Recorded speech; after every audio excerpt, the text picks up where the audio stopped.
You gonna be streaming after you all day today?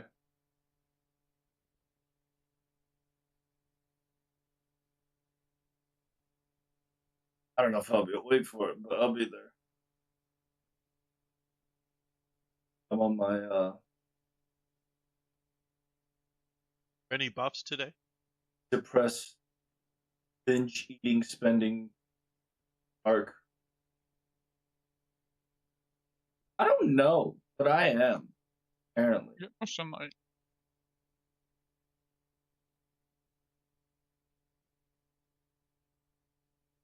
I'm trying.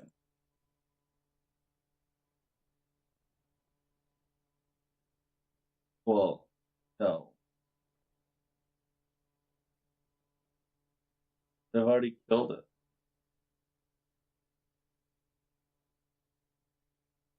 It's true.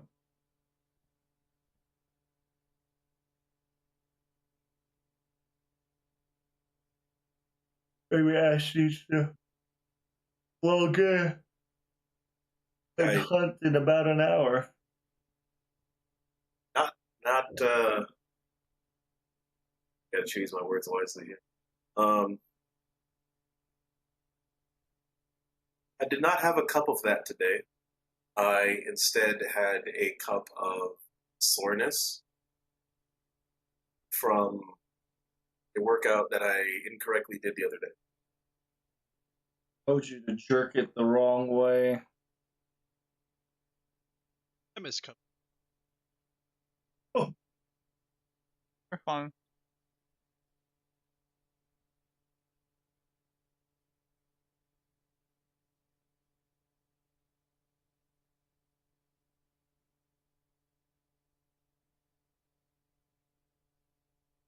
Yes. That's what I just posted.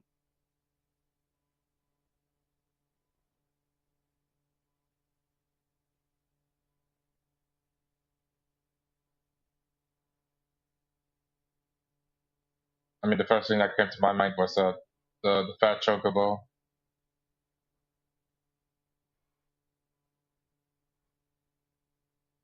Yeah, there you go.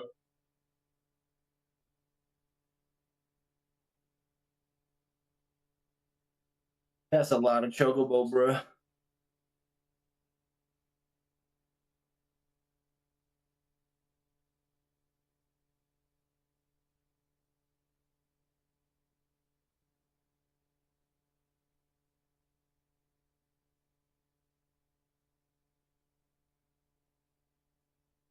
Somebody writing a Snorlax in that gif?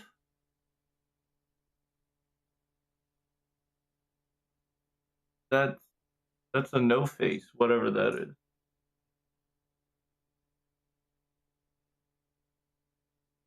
I do not know. No. Not look anything similar.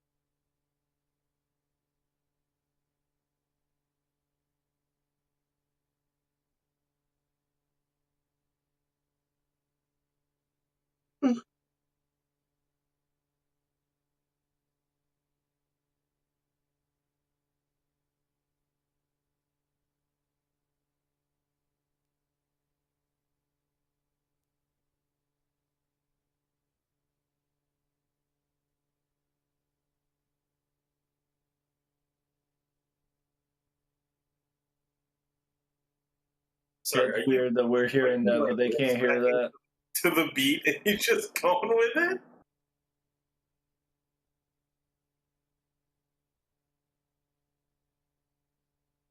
Subscribe to Cat's OnlyFans audio.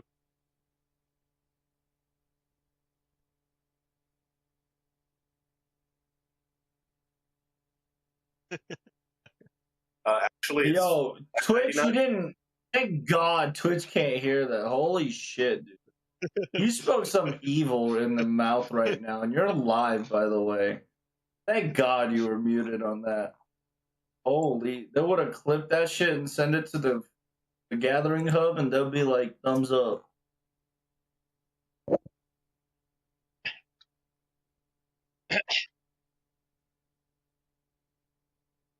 Technically, during an ad run, it already kind of is in effect, right?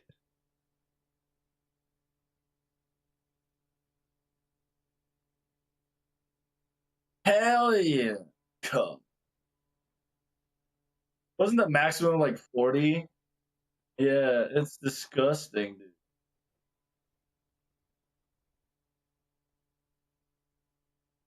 What?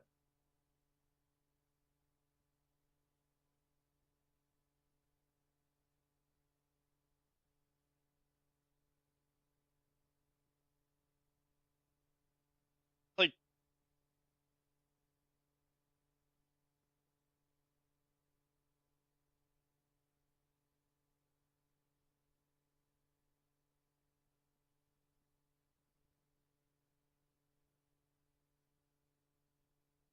"23 minutes of ads is 38% of the stream." Rookie numbers. Those up.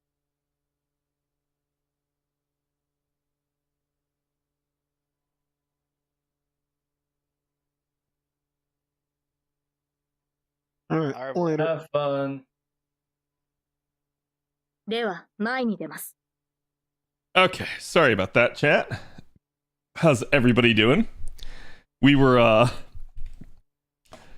Trubs was saying that I said something foul, and he was right, because the thing that I said that was foul was an idea that would help Twitch monetize in a new scummy way. He's like, thank God you were muted. I'm like, yeah, it's like, it's probably a good thing that Twitch never finds out about that idea.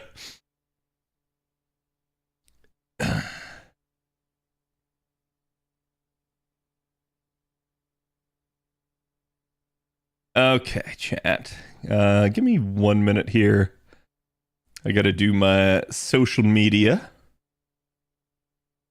I am running a little bit behind today. I apologize for that, but y'all know the drill.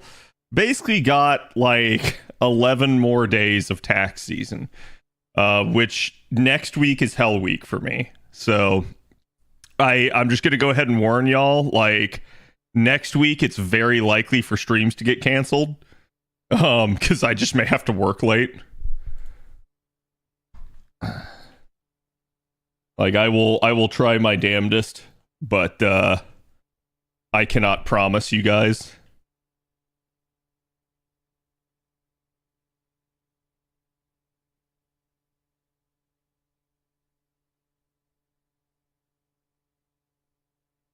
Oh my god, no, Twitter, I don't wish to boost the post.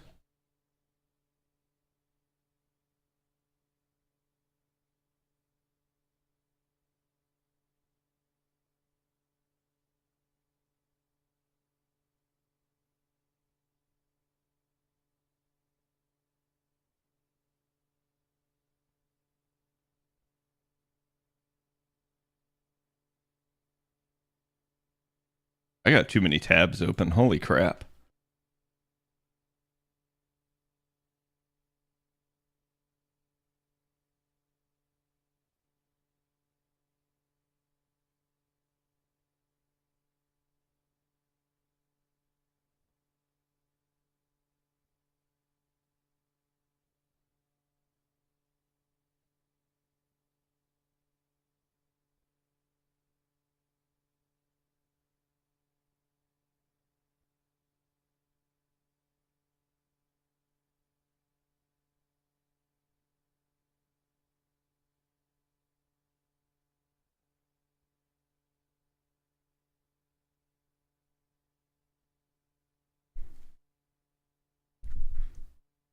Okay, the tweet is live, chat. Do me the favor, go give that some love.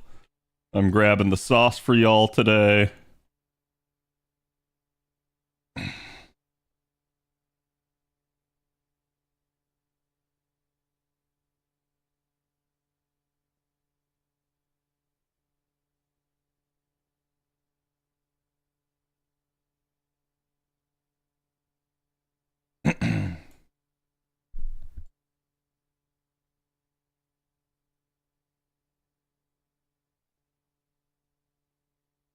Okay, I think... Oh. Hold on. Ugh. Gotta get this plugged in.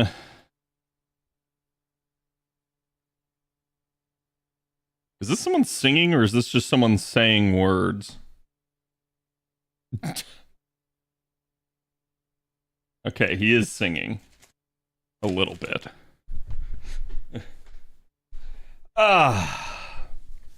Shaq, thank you for the 49. Appreciate it, my dude. Just waiting on the capture card here. Okay, there we go.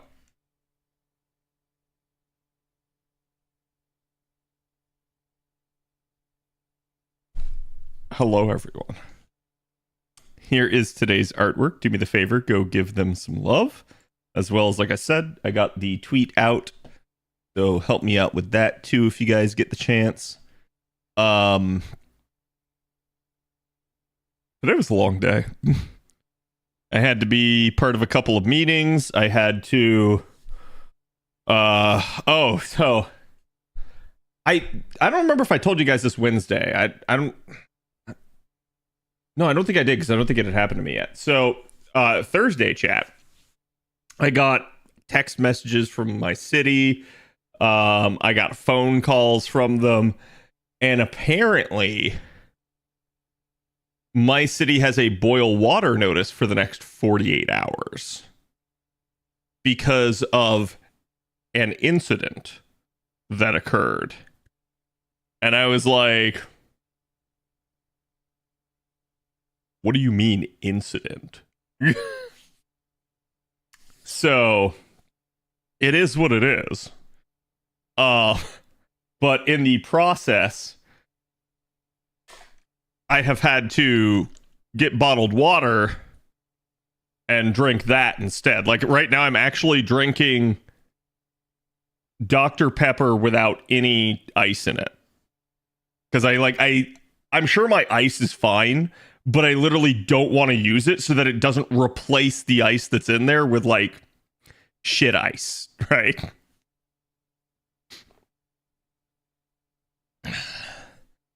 Hey, congrats, Cody. Someone fucked up, I guess. I don't know. But so like I've been dealing with that. So like that was kind of one of the reasons I didn't stream yesterday. But kind of the big reason was I was doing some stuff with Avalon and I was recording and that ran over and I was just like, well, whatever. I'm like, I know I won't take Friday off because I never take Fridays off because like, especially on a weekend where I don't have to work, like, I'm like, why wouldn't I stream, right? So I was just like, I'll just go ahead and take it off since I ran over anyways. Like it wasn't done until like 7:30, and I was like, I'll just relax and kind of do some stuff. And I actually did get a little bit caught up on the NA story here, but I don't know what the heck I'm doing in this node because literally Squirtoria is resistant to this beast, and I like did not pay attention at all on that front. So we're gonna try, but I have no. Oh, yeah, no, it looks like my Proto Merlin died. Oh, this will be fantastic. My Castoria is very likely to die as well. You know what? Let's go ahead and do that. Heal. And then probably go into another Squirtle NP if possible, but I doubt it. I use Draco. Yeah, I remember doing this with Draco as well. I just I did not pay attention at all. Mama will save us. I hope so.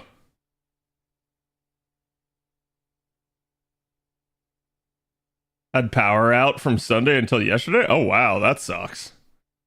I thought I was bad with the boil water notice. Yeah, this is like the do I just have to break a bar here, chat? Like this is just the first fight. This isn't the quote unquote proper fight.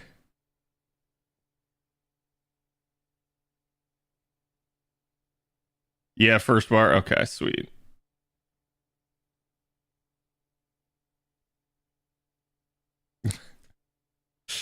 Come on. Somebody break the bar.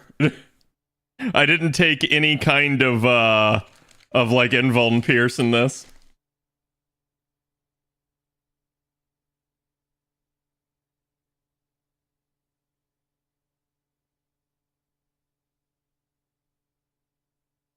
Do I think they get a new character gacha during the rerun? No. Like that sort of thing is always possible, Lucario, but I don't see it happening. I think it's like literally something where the devs are probably utilizing this time to prep for Ordeal Call 4 and the grand system, and then on top of that, they were probably also still preparing for like anniversary and stuff ahead of time now. So I don't see them doing anything other than quote unquote using this to stall. Okay, so we got that done. Is Draco actually effective against Draco, chat? I know that's a loaded question, but yes, okay. I just couldn't remember. It's been so long since I did this.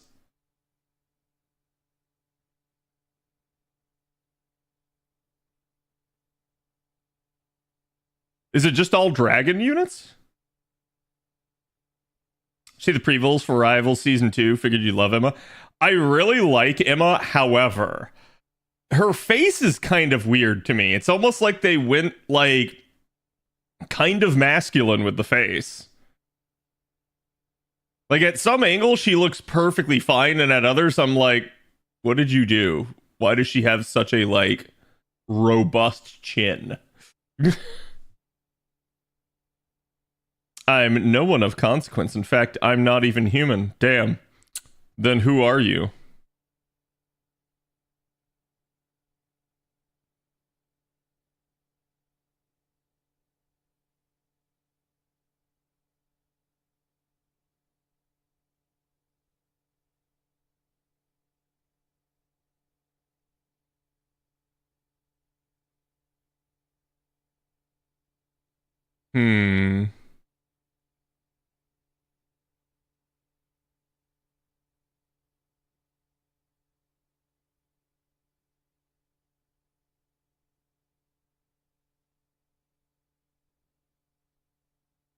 Nice.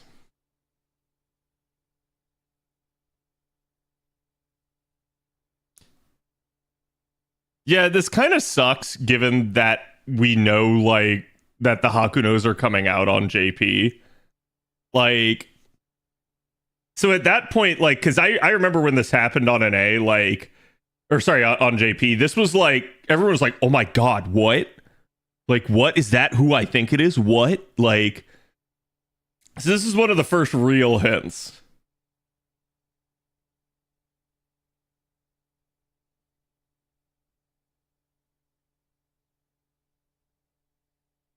Yeah.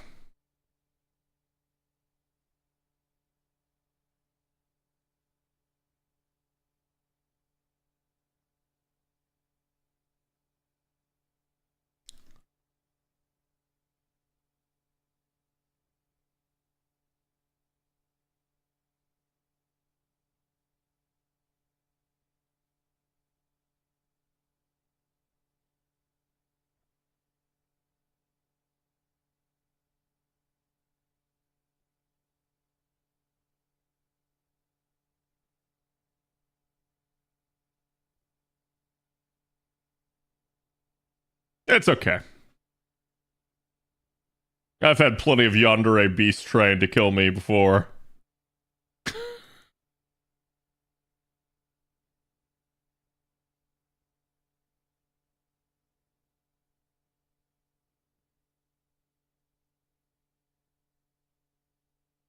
How do I feel about the Nintendo Switch 2? So, that is such a complex question. On one hand, I'm really excited for it. I think that it's just enough ingenuity that it's probably worth a purchase. I like all the games they have coming out for it so far from what they've shown. But I really hate the pricing, and I really think that they absolutely are off their rocker. And I do not wish to condone that. So as it currently stands, without them making some kind of an adjustment, I am not buying a Nintendo Switch 2. Okay? And I saw they had, like, was it a treehouse or something earlier today? And apparently, like, everybody and their brother was spamming in the chat, drop the prices, drop the prices. So it's like, Nintendo has to know, they have to know that this is not going to go over well for them. They will get people that will pay that price. They will get people that will, you know, go out there and buy their console and literally, like, fund it for them in that regard. But they're not going to get nearly as much as they would have if they had just priced it $10 lower. I cannot fathom that an $80 price tag is worth the drop in sales that they're going to get from this.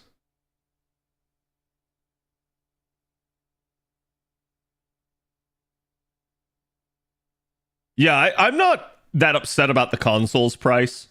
The $80 price tag on games is just fucking ridiculous. We just moved up to $70 last year. And frankly speaking, I still didn't agree with the $70 adjustment. I think a lot of people did. Okay, so chat, I don't really want to get into politics, and unfortunately, tariffs is politics. However, I'm going to state this. The price of the Nintendo Switch and its games has nothing to do with tariffs at all. And I can give you two reasons for why. One, quite literally, the price will not come down if tariffs are, like, negotiated and or, like, pulled back. Two, y'all know this is the case because not all of the games are 80. Some of them are. Some of them aren't. So this is just literally Nintendo trying to upcharge games that it thinks are worth it. Games that it thinks it can get away with it for. That's it. That's all that's going on here. It is pure greed. I don't wish to condone it. I don't wish to sit there and buy it. I think personally, I can live without it. I barely play my Switch as is. Okay?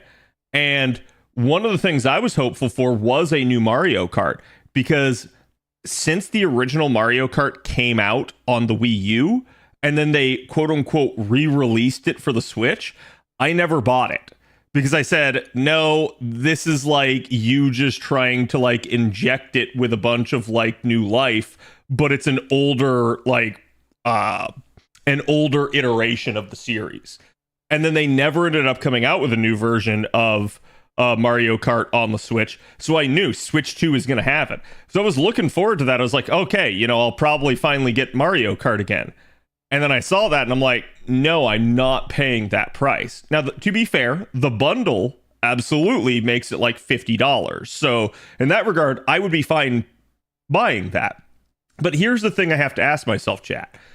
Is a $450 console plus a $50 game worth me having to pay $80 on a bunch of other games? And the answer to that is no.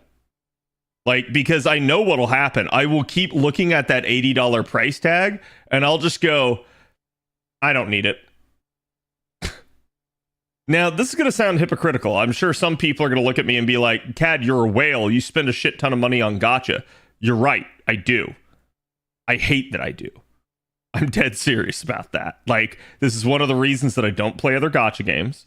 It's one of the reasons that I'm very, like, conservative with how I spend my money in the gacha game. So, yeah, you'll see me whale. You'll see me go for NP5. It's only for my select units.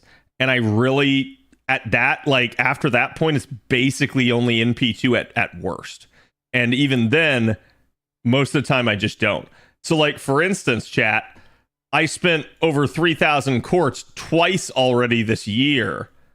As a result of that, I'm simply not rolling certain other units. Like, I told you guys I was on the fence about Durga. I'm not rolling Durga now.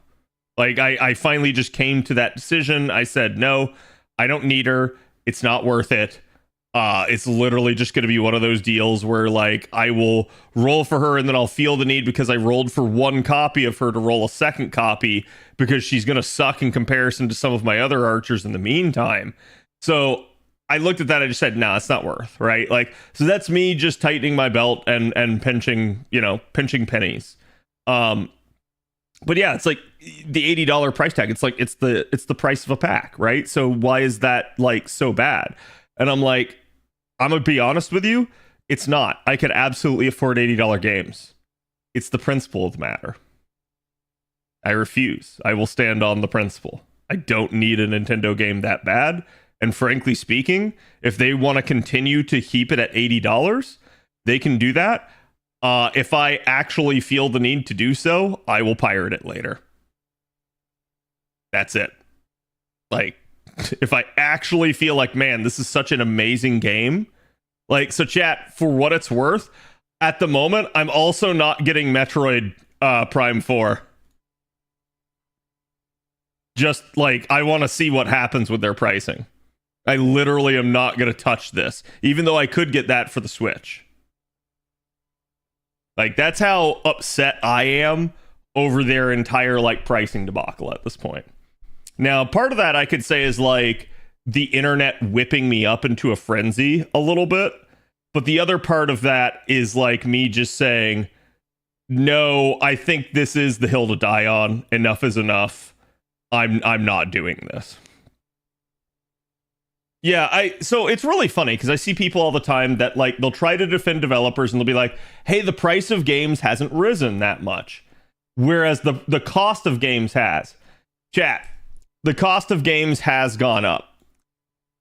Now, some of it is an unavoidable cost increase. Like, let's say the cost of the building that you are like renting or owning to house your employees, or the cost of the like licensing the engine for your game. You can't do anything about that. That's an overhead cost. That's something you have to get, but it is literally like it's a non-starter if you don't get it, right? So I get that. However, while cost has gone up, we have situations like Ubisoft. Chat, do you know why Ubisoft is going bankrupt? It's really fucking obvious, for the record. Like, I see a lot of people in the, like, quote-unquote, you know, gaming media get this wrong. Terrible business decisions, yeah. Because they're a quadruple A company. You're actually, like, Jay, you're 100% right. You are 100% right. And yeah, it's basically what Age is saying. So, to explain this to you guys, Ubisoft fucked up. Now, a lot of people would sit there and tell you, like, oh, it's because their games aren't successful. You'd be right, but that's, in a weird way, the effect, not the cause. The effect of their bad decision-making is that their games aren't good. And therefore, they're not making money. So it's like, okay, well, they're going bankrupt because they're not making money, right, Cad? So surely it's because the games are bad. I'm like, yes, but I'm going to be honest with you. I think the games are impossible to be, like, top tier. Like, they cannot have a quote-unquote good game. They can have a, like, middle-of-the-road mediocre game. I think that's what Shadows is, for instance. And that was, chat, so that you guys are aware, Ubisoft absolutely bet everything on Assassin's Creed Shadows. And they failed. That is why you have a restructuring. That's why you have them carving a subsidiary out of their own flesh with all of their biggest IPs and basically selling that to Tencent. Okay? So it's like, that failed. I've seen Ubisoft Glazers try to like claim like, oh no, it's fine now. This is so much better. I'm like, you don't understand. Ubisoft having to do that is a sign of failure. Because if everything was fine, they wouldn't have to do that. They would just keep it themselves, right? So they literally had to do that to finance themselves.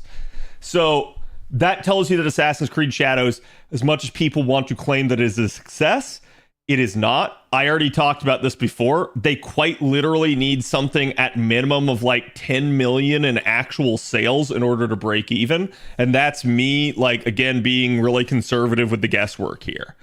So them touting like, oh, 3 million or 4 million people playing the game, it's like, cool. You're not even breaking even until you get to that number.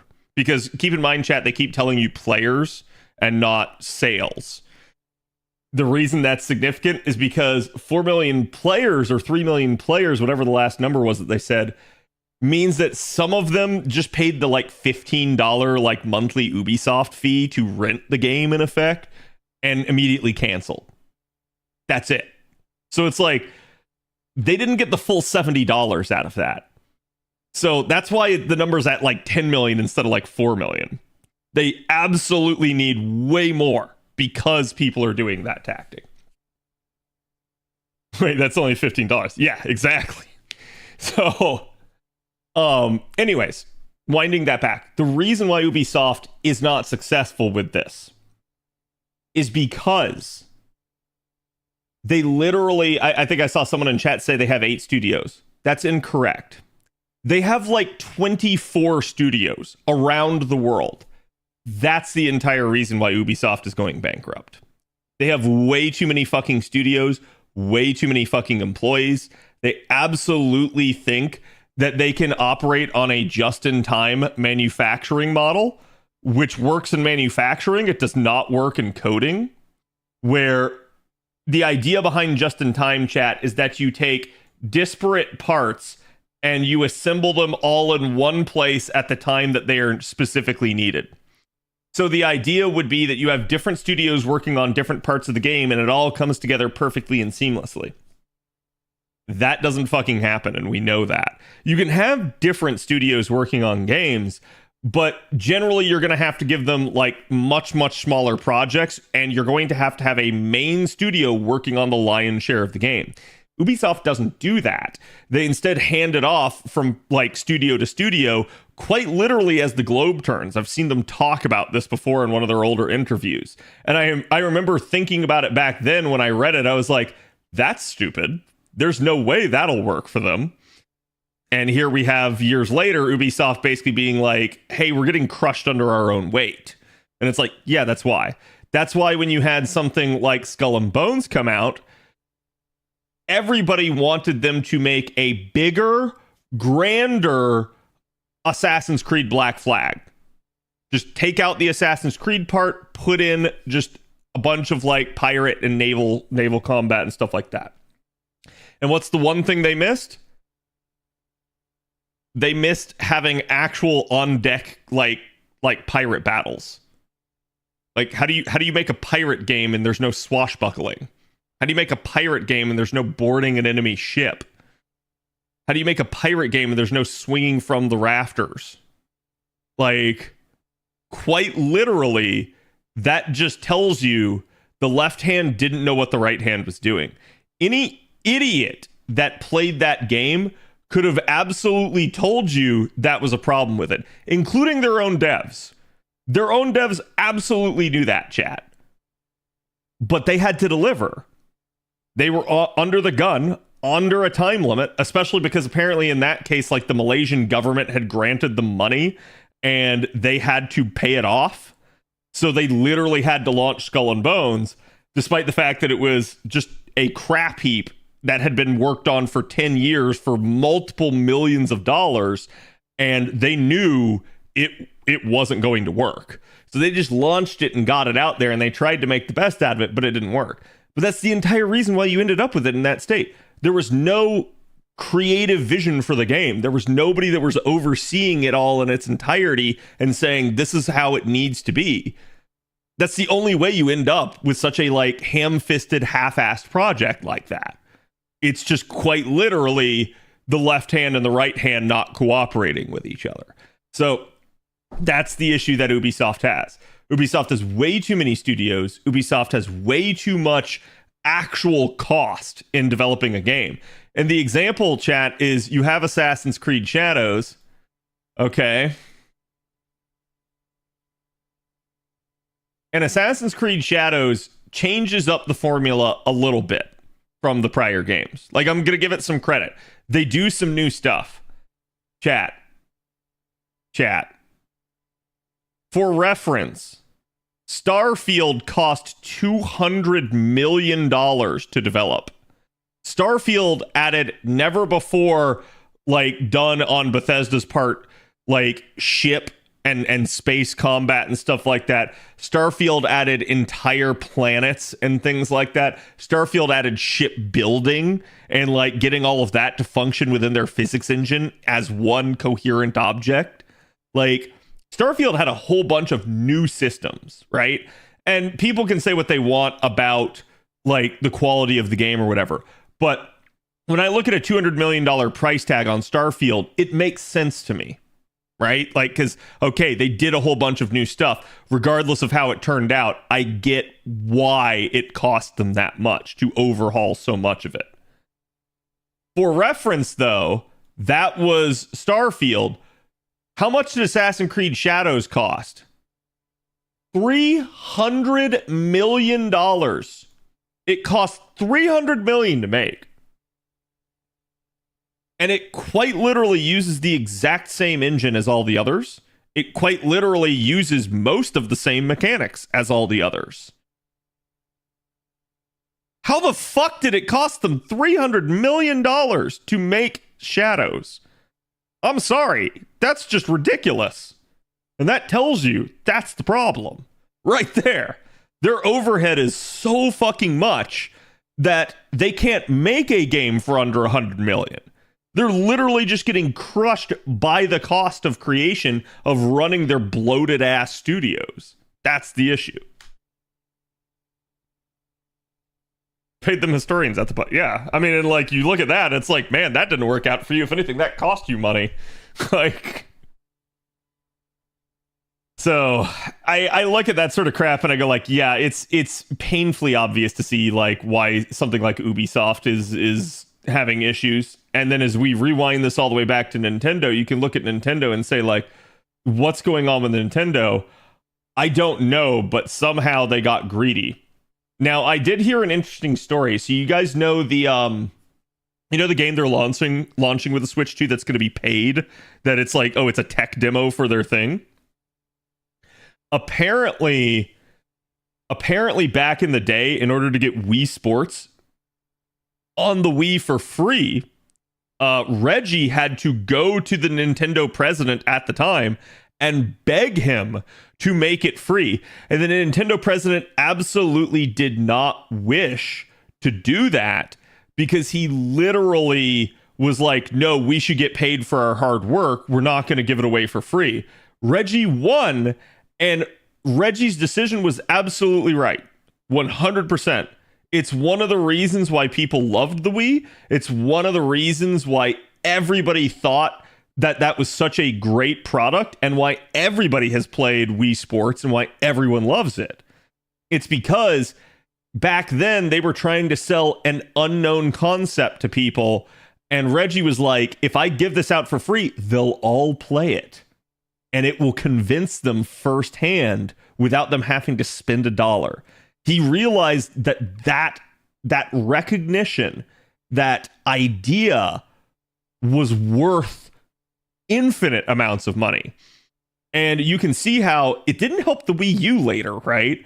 But it helped the Wii propel it into, absolute like prosperity. And then furthermore, when they came out with the Switch, like, because of the Wii and the Wii U, that's how you end up with the Switch. All of the innovations that they did. And that's how, again, like, yeah, hey, maybe it skips a generation there, but all of a sudden you have this like renaissance again with the Switch as everybody loves it. So now here you got the Switch 2 and like, hey, here's a tech demo. You need to pay for it. And everyone's giving them shit over it because Reggie was still right.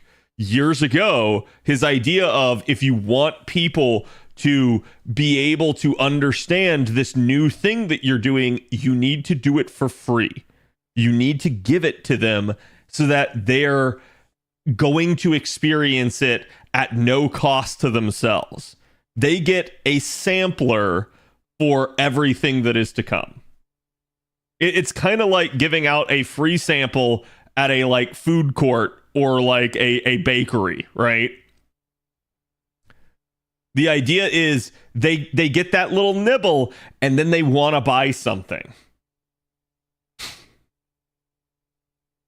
Demo is supposedly $6.52. I mean, hey, look, at least that's cheap. But I'm gonna tell you that's $6.50 too much. Like, quite literally, if it's $6.50, Nintendo, are you stupid? Like, you're not making any money off of that.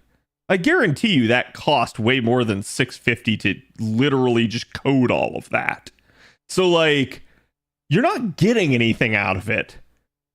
Just give it up for free at that point. Suck it up as a loss, and then boom, you're going to reap the dividends when it comes to people being aware of how your new system works, all of the extra features that it has, and they maybe want to try it out in some of the games. So you're buying goodwill, you're buying like recognition and prosperity by giving it away for free.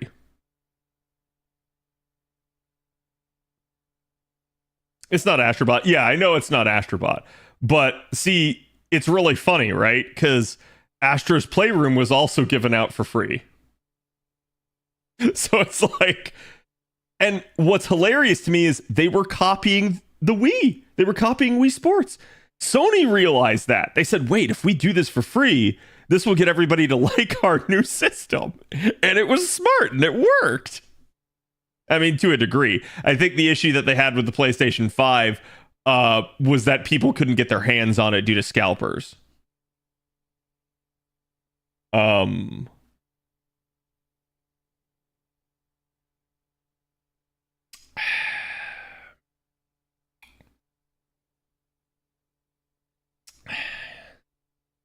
Yeah, Chad, I've been talking with you, but I am reading.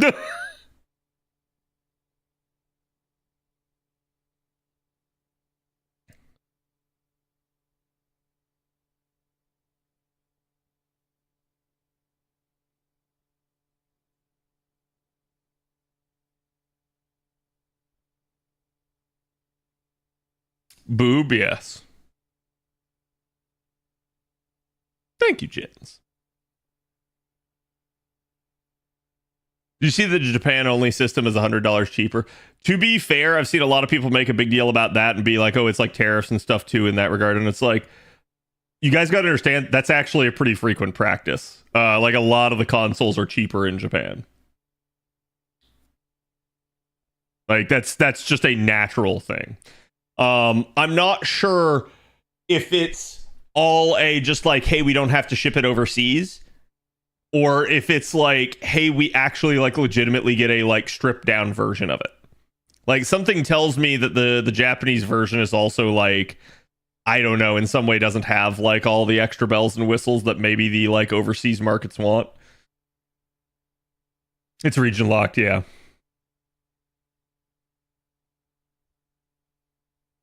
Our game's 9,000 yen as well. That I don't know. I haven't seen anybody talk about the game price in Japan.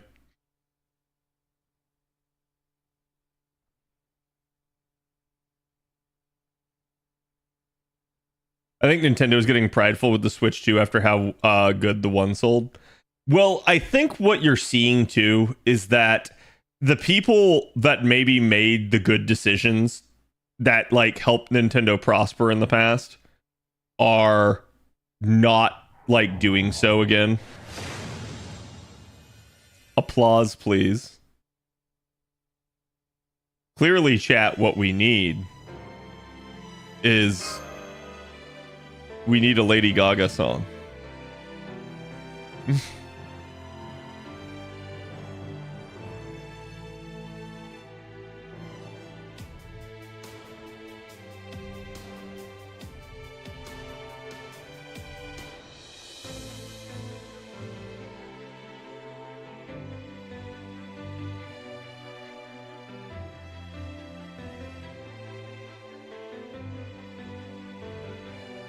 Nice.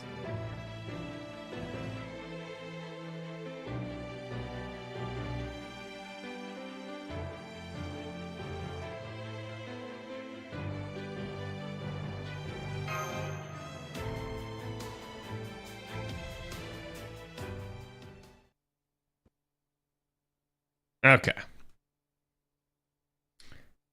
Sakurai off his corner messing with Pink Dough. I'm restricted here, aren't I? Wait, I thought I was restricted to taking Draco as the support for this. Because I know you get a support Draco.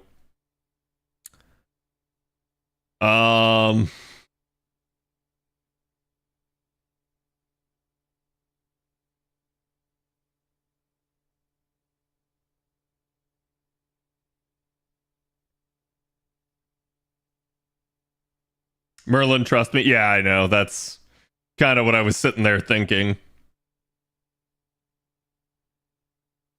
Because if I remember correctly, this usually comes down to a solo by the Dracos very quickly. Wait, what am I doing? I don't need to be reading that. Wait. Huh? Oh, that's the God. Okay, sorry. No, my brain.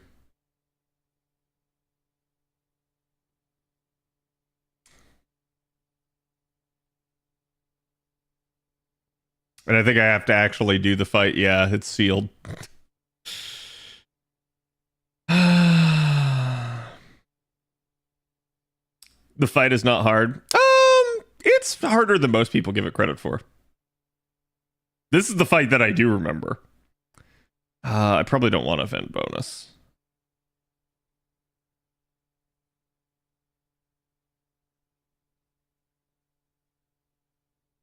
Wins 3 Draco team when they can let me take Draco as a support.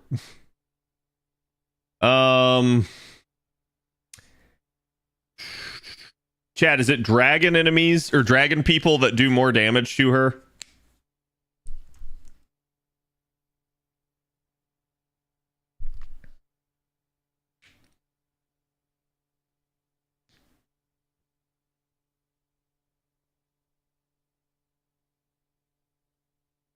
Just Draco and Tiamat. All right, then Tiamat it is.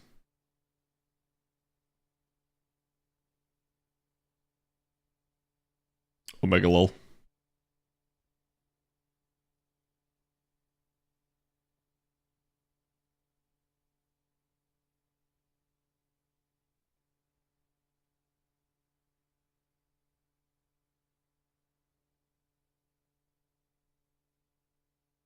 Need Invuln Pierce? Draco doesn't have another kit.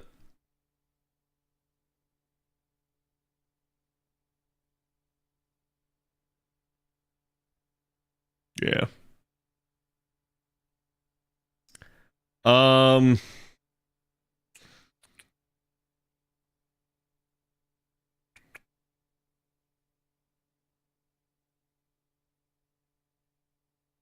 Yeah, the support Draco is like a hard carry here.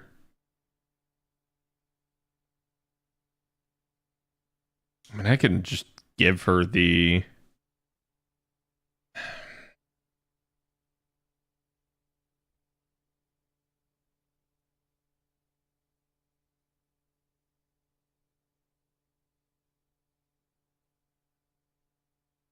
Dad, is the enemy immune to debuffs?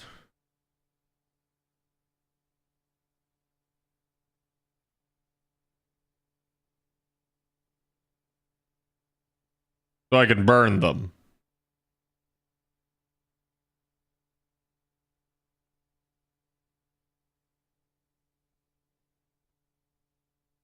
Yes. Okay, where's my honey lake?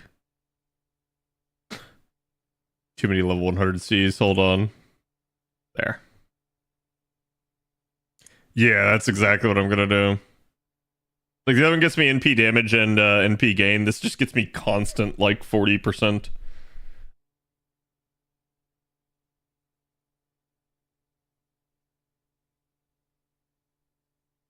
Hey, CZ, how's it going, bud?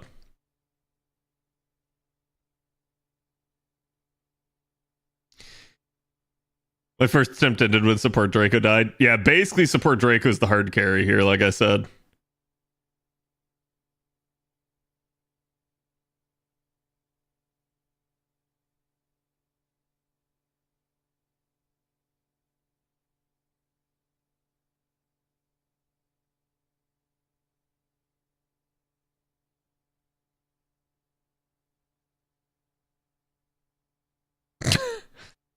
No arts card. I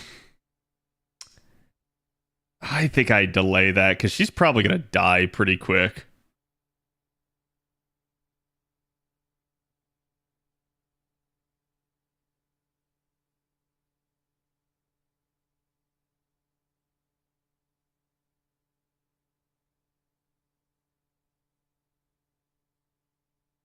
Okay.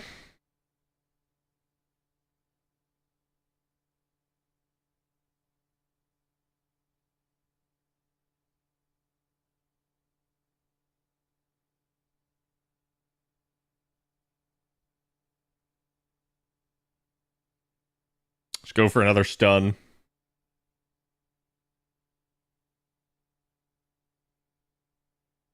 Break the bar.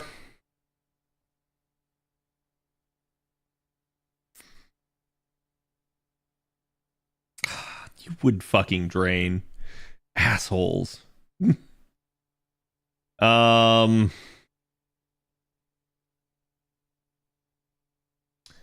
think I go for it. If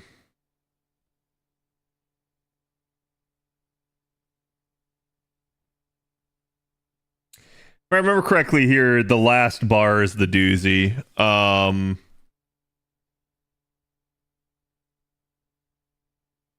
Blue, thank you for the 31, and Arch, thank you for the 38. Appreciate you guys. Sorry, I did not see Blue's sub earlier.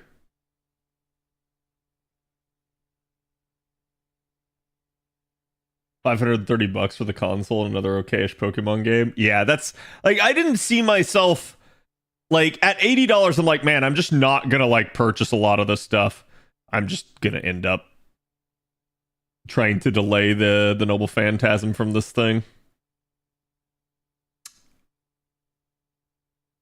I think we go for my Draco's arts card being in the last position because it's going to be the one that's not going to make it to full.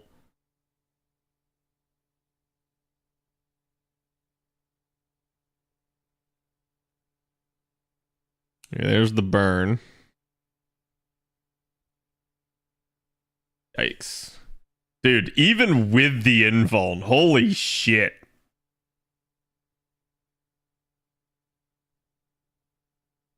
I can't use that stun. Oh, well, I could use that stun. I go for the triple arts chain.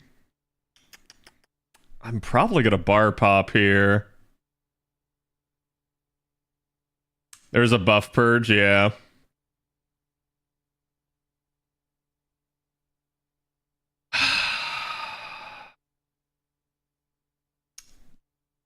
I don't want to do this. I want to stun it, but that arts card's too tempting, especially if it crits. Is it possible to lose this fight? Yes. Hello, Vaya. How's it going? It's because I didn't bring a cleanse? Yeah. I think that's how, like, if I remember correctly, my first attempt on JP was a failure, but it's because I literally, like, went in blind and just was woefully, like wrongly equipped for it.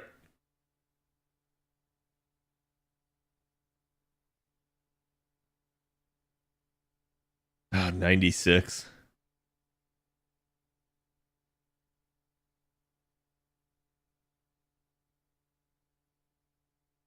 You...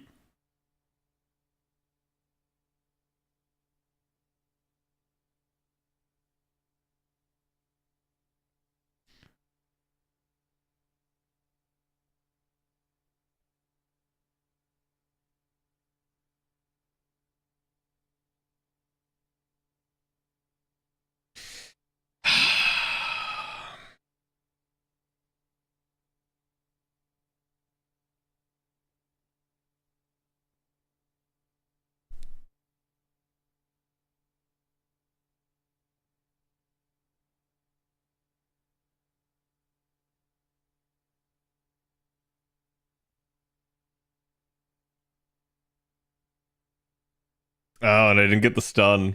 Damn.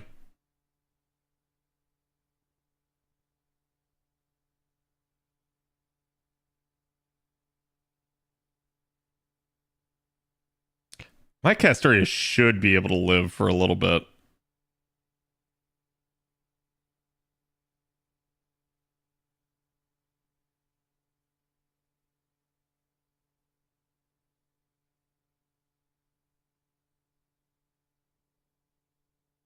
God, that burn is fucking nasty.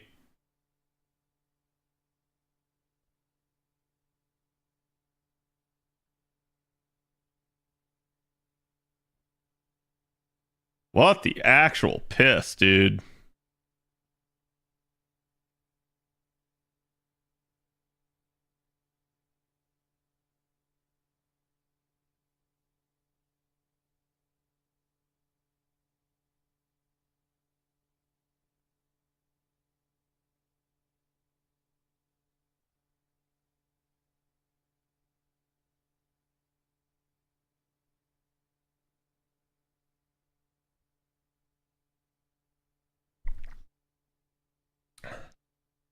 You can't.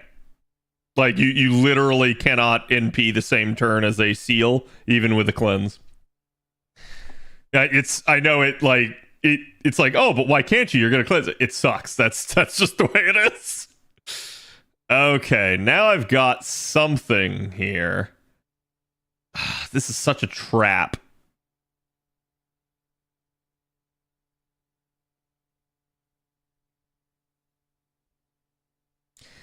Well, let's go for it.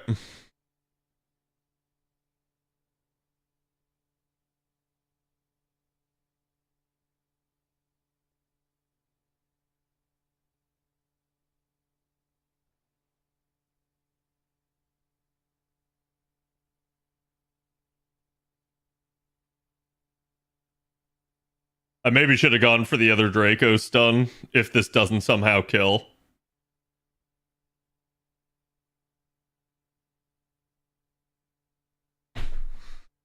God damn. I didn't even have the damage C on her. What the shit?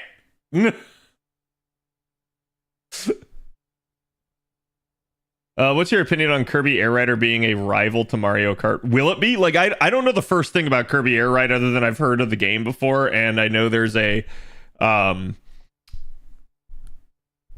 vaguely inappropriate song in it.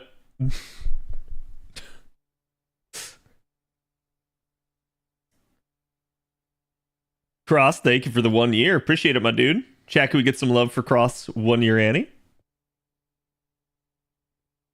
What song? Don't worry about it. It's item bounce.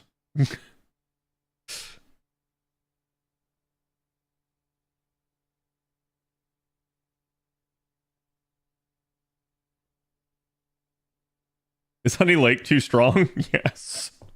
I mean, honestly, most of that's probably Draco's damage bonus in the event.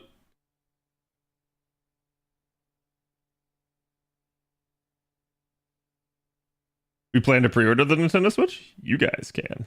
Like, I'm not gonna like give anybody a hard time if they want to like get the Switch. I'm just gonna stand on principle. I'm not doing it until they lower those prices. If they don't, and eventually somewhere down the line I decide that it's worth it, then I will. But like, I just right now I don't feel like it's worth it. I feel like there's 2 games, maybe 3 that I would like to get for it. The first is Metroid Prime 4, which is literally on original Switch, so I don't have to worry about that. The second is Mario Kart, which I can probably get via a bundle to make it cheaper. The third is Donkey Kong, which won't be out at release and is going to be $80, which I am just not paying $80 for a Donkey Kong game that I don't even know if I'd like.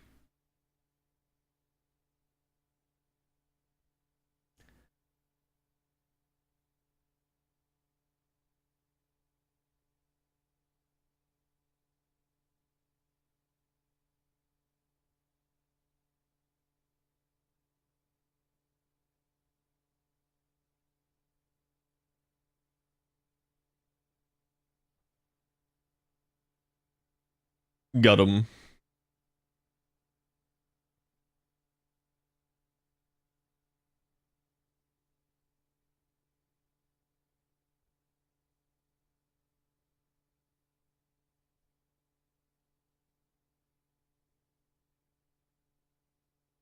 in the From Software game. I'm gonna be real with y'all, chat. Both Night Rain and Duskbloods, like they look good, but at least from the gameplay that I've seen of Night Rain, I am not interested in it. So if Duskbloods is anything like Night Rain, I don't really want anything to do with it. And it was so much to the effect that I heard that Miyazaki had to come out and say, like, no, we are still developing single player games. Don't worry about that. So, like, that tells me that game really is a PvPvE game. And I'm like, that's fine. Like, if you're someone that likes that style of game, that's good. But, like, for me personally, I don't think that's my cup of tea.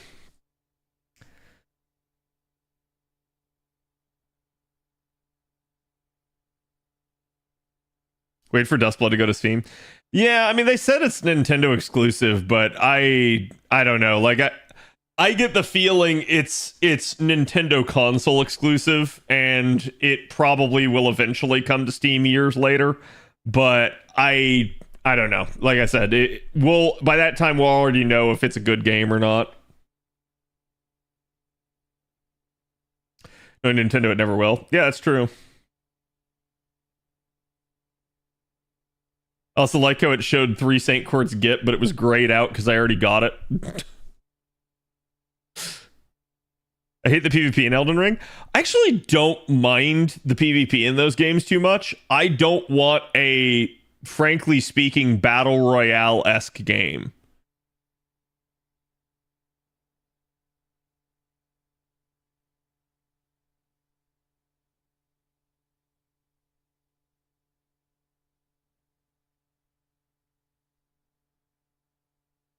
Forget what?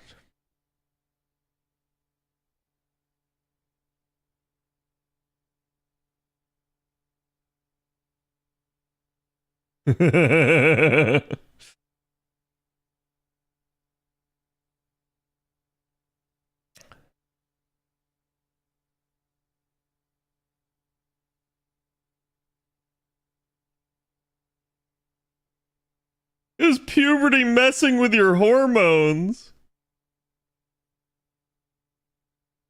Dude, Drake or Tiamat, you should know. If you're a mother, you should know not to hug an adolescent. They hate it.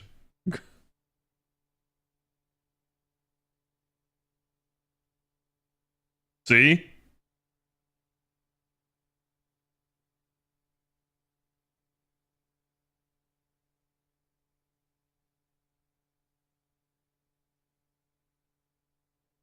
Cease, chat. Cease.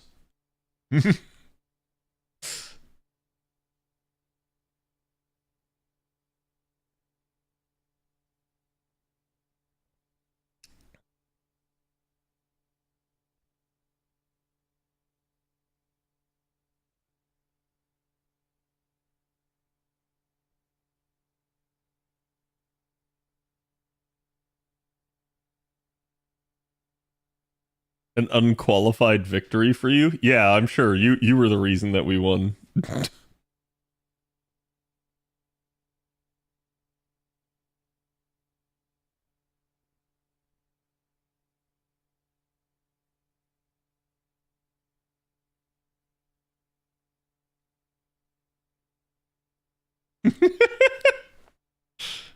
Take the big gulp and go.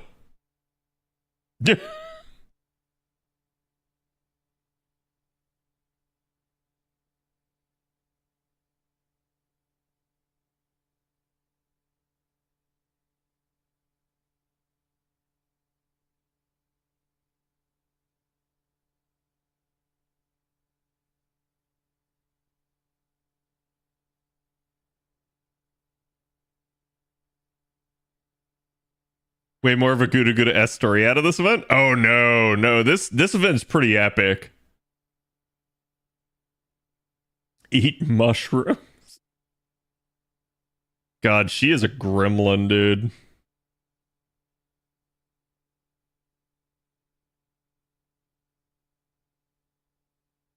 You know what? All of the women in this, other than Tiamat, are gremlins.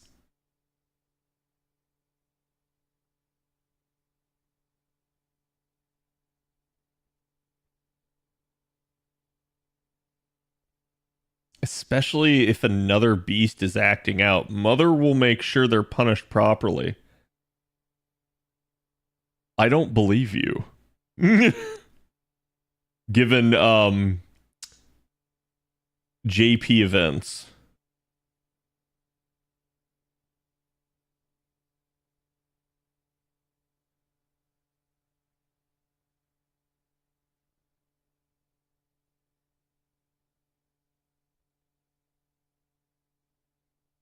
Oh!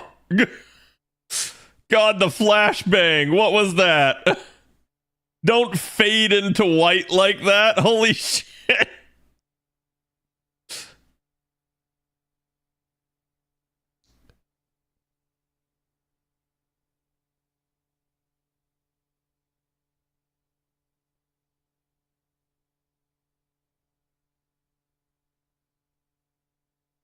Oh, she just faded.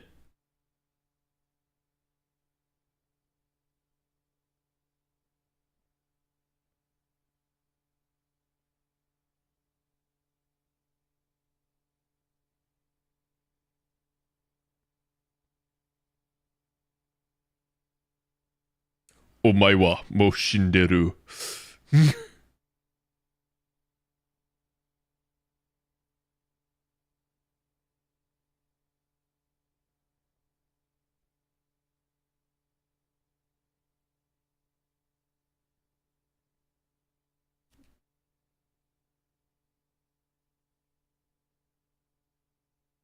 It's definitely a good event.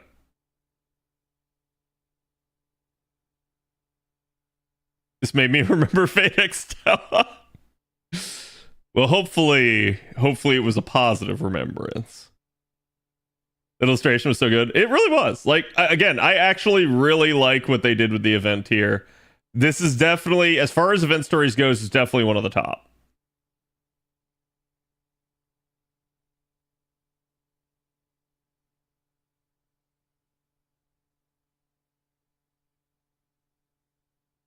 To listen to me whine about nothing and everything all at once.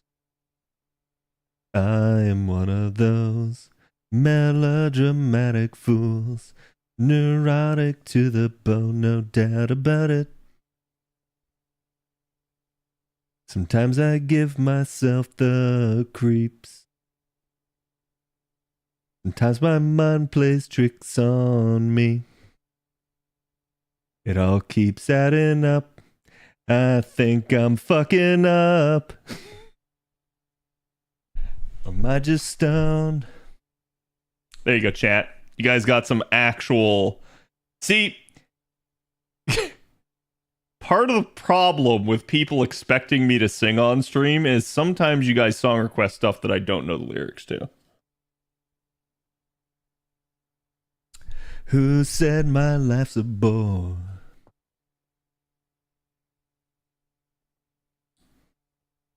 I love Kid Koo. He's great. You can see where Koo gets all the cockiness from.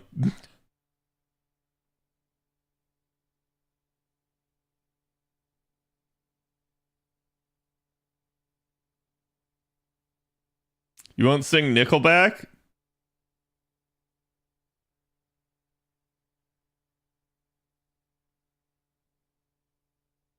What if I told you there's Nickelback in my playlist now, Ash?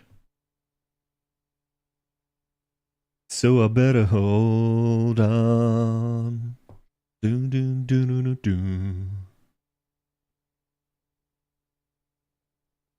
Rockstar? Oh boy.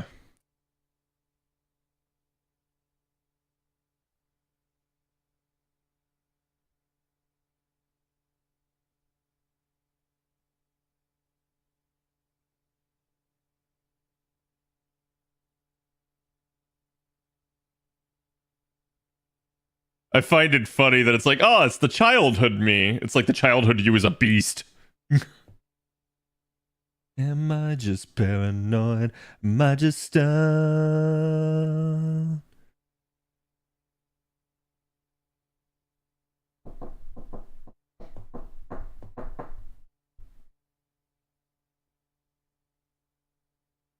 The photo of a photograph? Please no. I mean, Nickelback rightfully got shit on for that.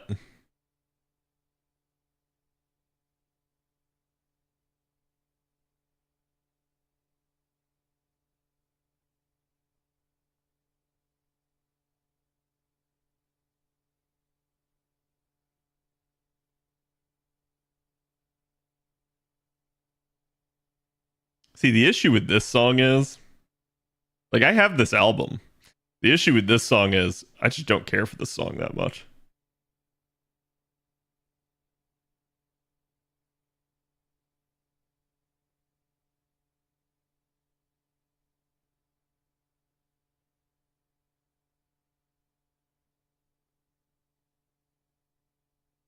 What the fuck, Ash?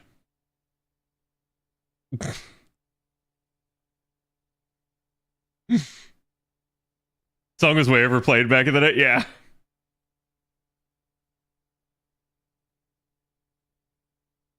Ten out of 10 event? It is. It's definitely, like I said, it's definitely one of the game's top events they've ever run. Chat. I know y'all think that this is a chonker, but how many of y'all have actually seen Satanta's, like, Bonsi? Because, like, it is a frickin' chungus. He a thick boy. Okay? He round boy.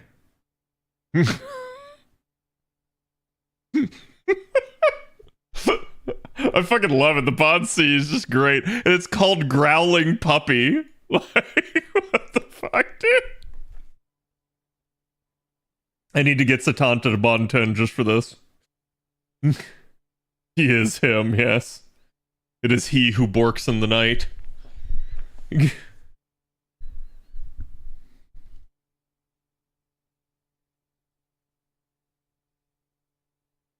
Take good care of me, master.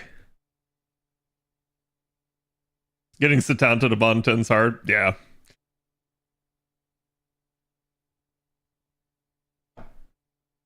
And there's the Grail.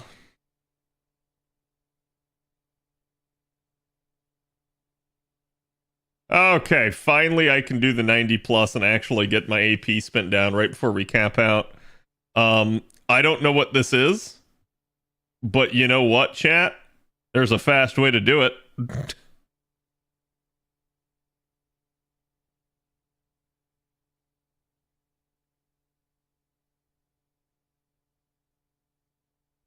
On speed dial,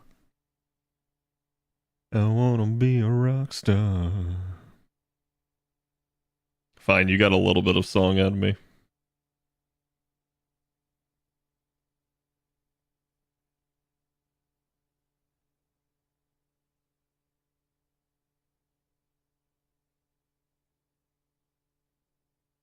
Oh my god, am I blunt? No, okay. I was gonna say. I'm literally just going in, because, like, my AP was literally about to cap, so. And I'm sure my JP is capped. Just start trying. Yeah, that's all I'm gonna do. We'll come back and we'll do the 90 plus plus. Because I just gotta get that spending. What was I doing here? Was this story? I think this was story. Or no, this is the node.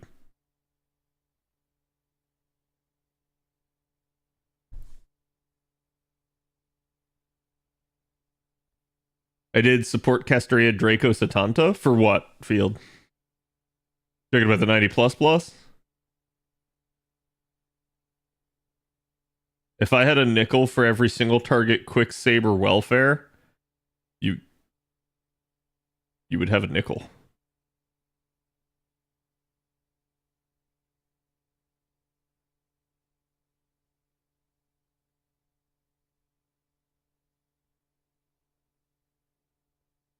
That was your free skip for the evening, chat. knew it was gonna happen. I know. This is how you remind me. You remind me of what I really am. You remind me of what I really am. See, I at least like old Nickelback I liked. Nickelback started going like popish and mainstream, and I was like, God, no. Been down to the bottom of every bottle, despite words in my head, scream of I actually don't know what he says there.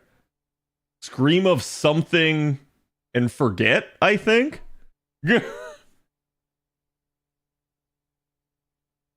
I realize that's a lyric I've never known. Scream, are we having fun yet? Wait, really? Is that the actual lyric? Holy shit, I've been mishearing it the whole time.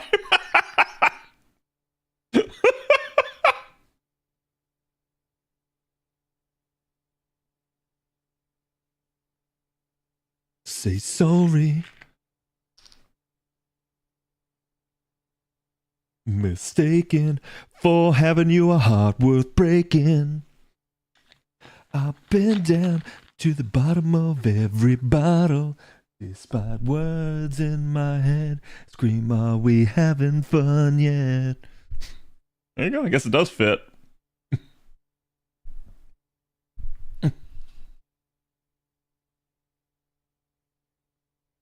I knew the lyrics to Irate Sins, Not Tragedies.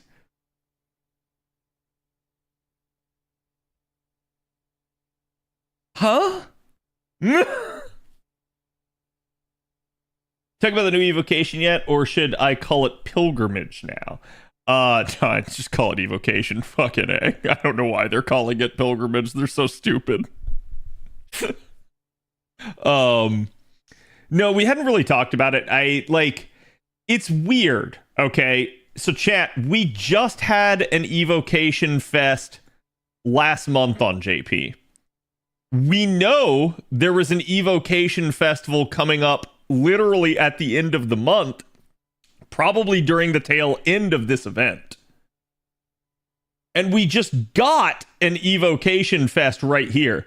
So they went I think 8 months without doing an Evocation, and now we've gotten 3 rapid fire, which is really weird. I tweeted about it.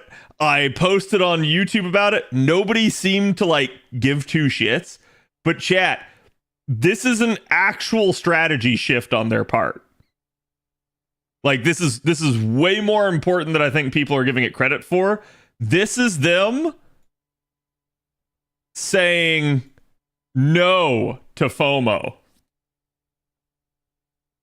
That's good. That's really good for us.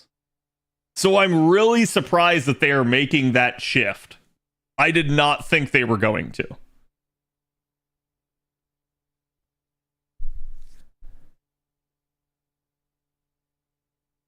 We were at over a year with no new advanced quests? Yeah. What the fuck, chat? God damn it. See, this is probably one of my favorite Nickelback songs.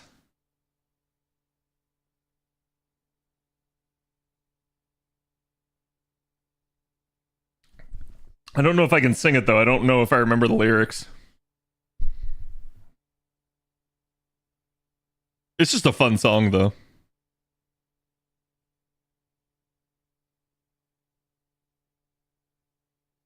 The track. The devil needs a ride because the angel at my right ain't hanging out with me tonight. It's a photo of a photograph? No. I see what Jay requested. Well, we're never gonna quit. Ain't nothing wrong with it. Animals. Can't read this anyways. Honestly, if the grand servants once per 2 weeks, end of part 2, I don't think it's gonna be once per 2 weeks. I think you're gonna get grands every month. I think you're gonna get one a month.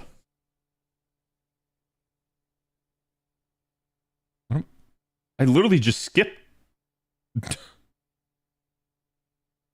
Naruto Nickelback AMVs. What the fuck is that cursed combination? What? I never really was a big fan of AMVs, but I definitely remember like seeing a bunch of like Bleach ones and stuff back in the day. Speaking of not knowing the lyrics, you ever have a song you sang wrong for years only to realize or be told what the correct lyrics are? Yeah, I've had that happen a couple times. That's the entire premise behind like all these like quote unquote misheard lyrics, right?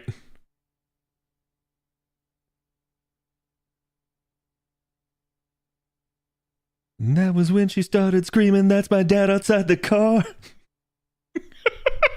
It's such like this song is actually a fun song. I actually have to give credit to Nickelback for it, or whoever wrote it for them.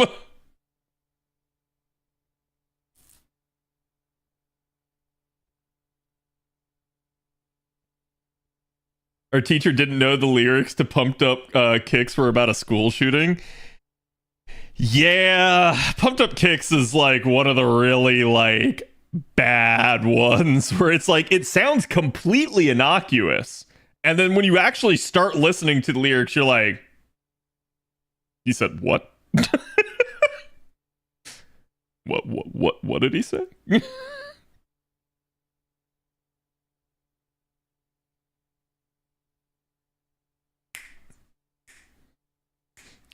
Fortunately for you, chat, I'm gonna sing this. I'm not gonna skip it.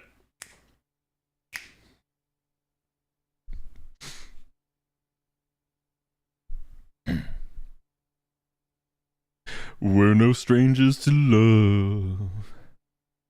You know the rules, and so do I. A full commitment's what I'm thinking of. You wouldn't get this from any other guy.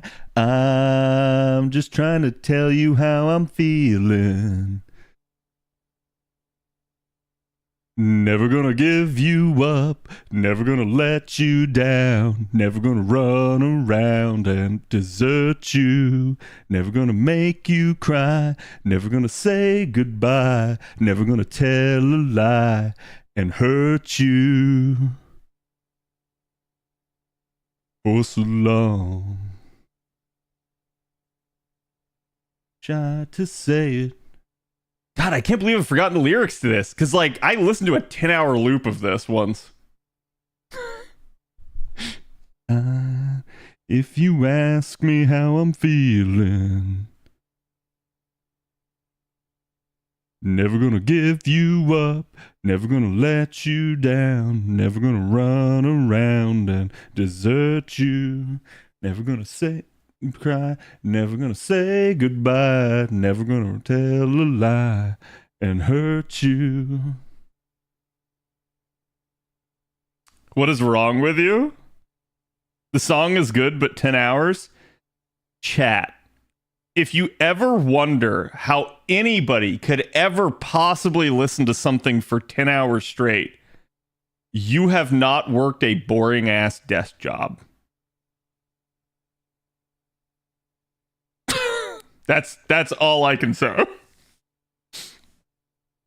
There is a point where you just have to like literally put on something mind numbing and just go, because you're probably doing a monotonous task.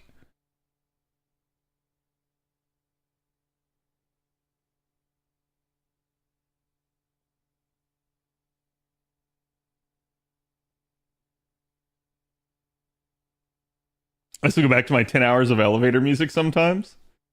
I think my favorite 10-hour loop is the Hey Ya 10-hour loop with He-Man.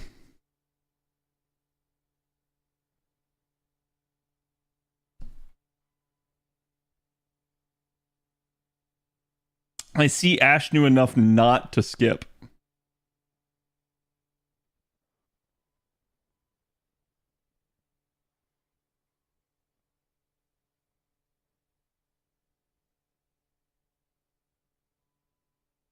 Hold on, how bad is it? You know the rules, and so do I. God, it sounds so bad without the background music.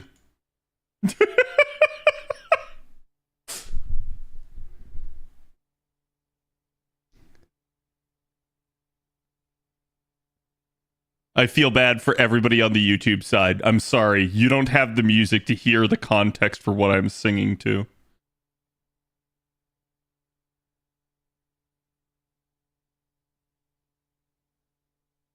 Now, I know Ash is singing this. Why am I going through story here? Like, hold on, those are moon runes.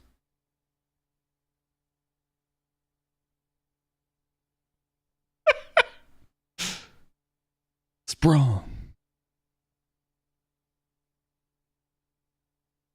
I think, see, chat, I could sing this, but I can't do it justice compared to Bob singing it unlyrically like the whitest person you know.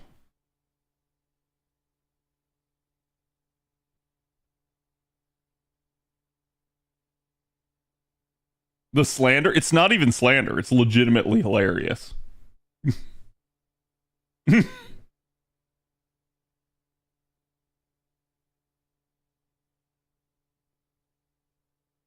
I really like it that JP's just throwing tons of surprise, and I think it's a little bit better that this year is way less predictable than previous years. I agree. Like, don't get me wrong, I like seeing things like that where it's like, hey, yeah, maybe we're going to change up our strategy now. We're not going to just completely go all FOMO on you. Dude, chat, I have no idea what's in half these freaking nodes. It doesn't really matter. I can't take that much to the node, but you know what? Fuck it. I am going to go look up a guide here real fast. I need to see what's like actually in the nodes that I'm doing. Cuz I got to make the most of my drops here. So this one is that the bronze? What's the Manju, chat? Hold on, I can probably answer this if I look at another node. Okay, so that's gold.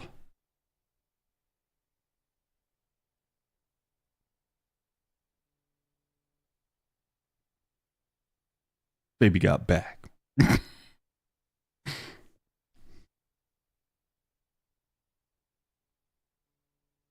And of course, now all that's showing up is silvers. Which is funny because I couldn't find silvers earlier today. Yeah, it's all 3 through 3s. I'm just trying to get the appropriate. So all I have are bronze Cs for this event.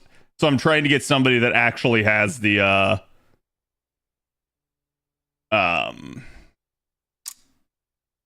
gold C if possible.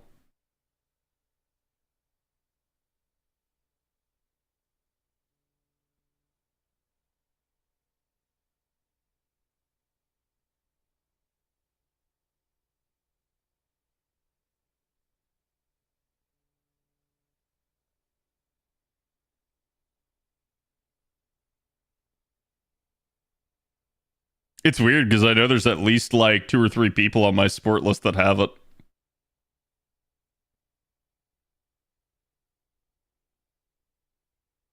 Giant Tonberry dressed up as the Easter Bunny. So it's just a Tonberry with bunny ears.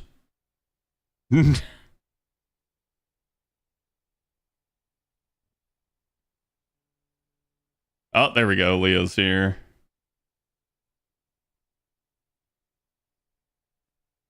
It's also a Lancer node. Interesting.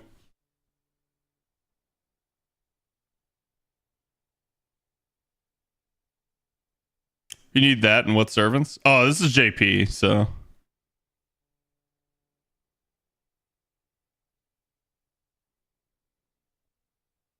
I see how it is. That dun dun dun dun dun.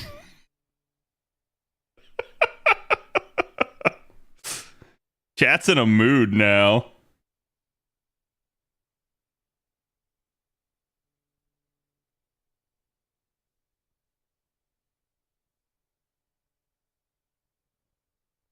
Whatever happened to Cisco?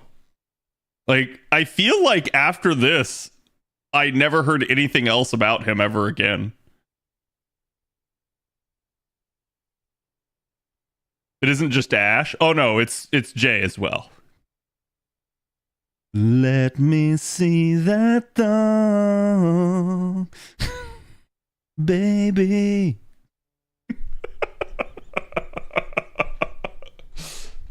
Out of context, I know.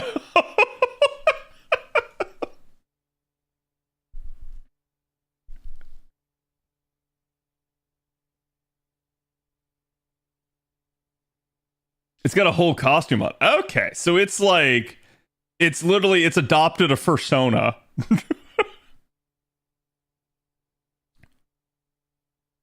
What?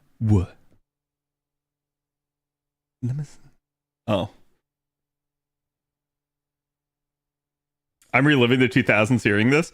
Well, that's what I did. I basically went back into my playlist and just added a bunch of 90s and 2000 songs. Because that's my childhood. So it's like, if you want songs that I can sing, chat, I can sing some of these.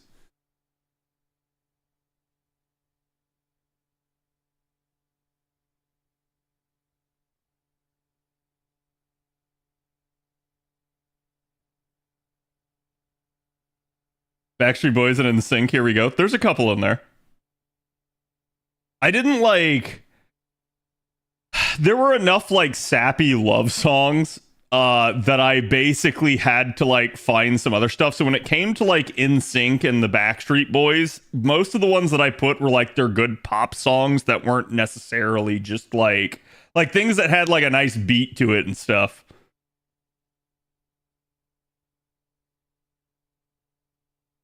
And then I see Ash freaking, god damn it, Ash.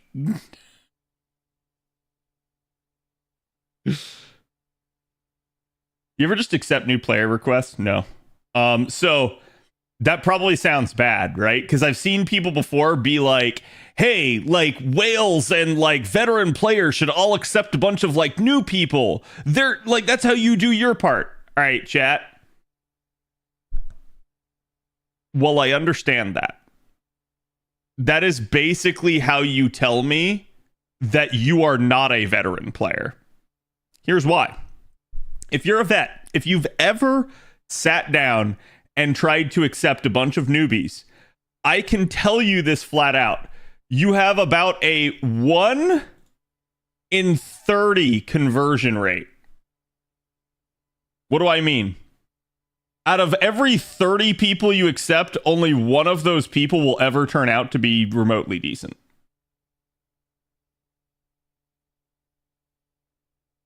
The other 30, probably from there, I'm going to say like probably a third, right? We'll go in thirds. So the first third of what remains will probably just quit outright the next day. The next third will never load out their support list.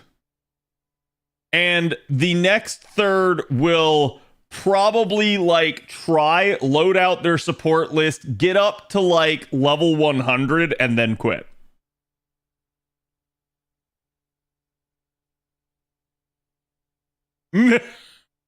So take it from me, because this is what I used to do when I was a whale before I was a content creator. I used to accept a lot of new players for that exact reason, as like what you see people talk about, where it's like, hey, you know, do your part, try to help some people out. I used to do that all the time. I stopped because it's just like there was no point. I realized that so many of those people just don't care. So to me, frankly speaking, it is not worth wasting the time on any of those people.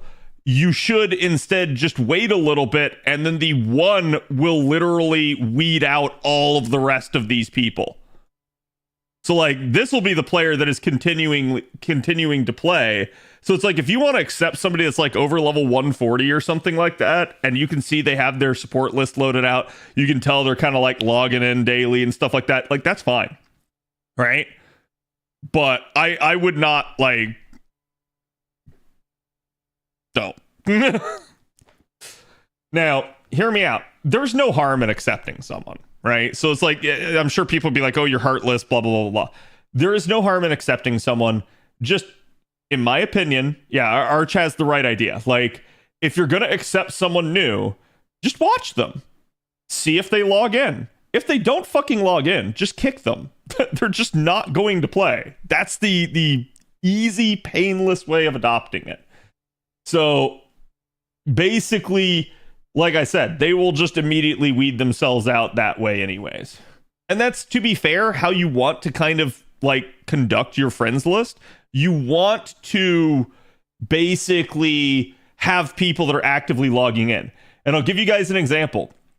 I have not pulled my NA like subscriber list in a long time to check with you guys. I'll probably do it here after tax season in the next like couple of weeks. Okay. I haven't done it in a while. In that time period, I have lost one person, a single person. Chad, I haven't pulled that list in like a year, and I've only lost one of you. That's how well manicured my list is. Okay. So in that time, though, I'm sure if I were to go check, there's some people that have not been logging in. So the number is probably higher than that. Okay. But even then, I guarantee you, I would not lose more than like 20 people at the most. And that would be if it's really bad, right? Worse, versus like literally anybody else. I'm sure people have way more like churn on their friends list. Part of that's from me doing this for years. The other part of that is I have a very active community of you guys that love this game and love playing it. Okay. So yeah, there's a little bit of bias there. There's a little bit of like, hey, you know, you're naturally going to have a better quality of player on your friends list if you're a content creator. But yeah, I think it kind of just shows too, like, as long as you're like actually tailoring your friends list to the people that do play the game, your friends list will just naturally be better. If you, and hear me out, chat. There's so many times people are like, man, I have this whale on my list. Should I get rid of him? He hasn't logged in 60 days.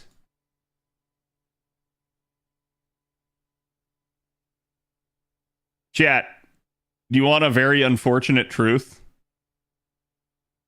Do you know how this list sorts itself? So this is 23 minutes ago. I believe this is 2 hours ago. 2 hours ago.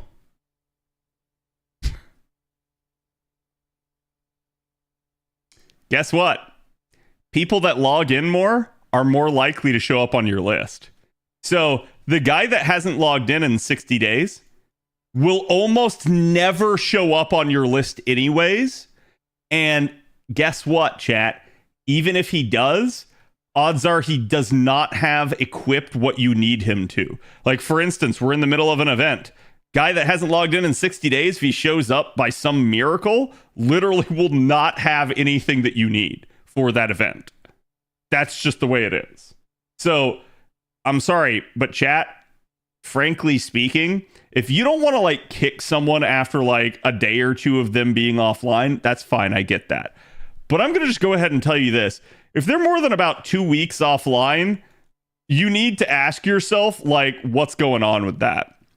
And like, it's one thing if like, oh, hey, it's somebody on vacation. It's one thing if it's like, you know, somebody that's like super busy with like exams or something, like it's like a friend or something, and you're just kind of keeping them there, right?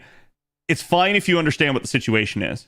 But there's a point at which, like, if people are just not actively playing, there's no point in having them, no matter how good their account is, because you're just never going to see them and they're never going to be useful to you. And that is the truth. So it's like, get rid of them, get another person on your support list. And hey, if you want to white knight and go get some lower level player that's actually playing the game, do that. That's better. At least you're helping someone that way. Don't sit there with the whale that hasn't logged in 2 months. You're not getting anything out of that guy. That's the truth.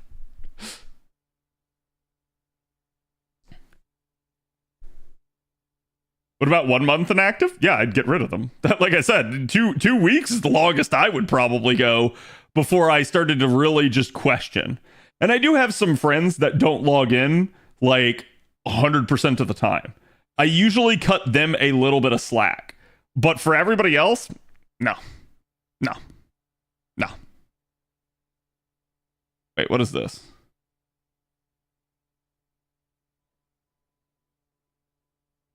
Why is it another Lancer node? Holy shit. So this one's an all node. But technically doesn't matter what I take. Let me give this a quick refresh. See if I can get whoever has a gold.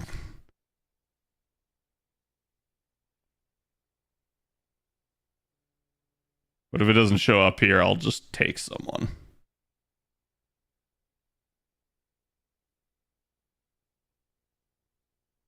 Wait. It's only on the Scotties. No.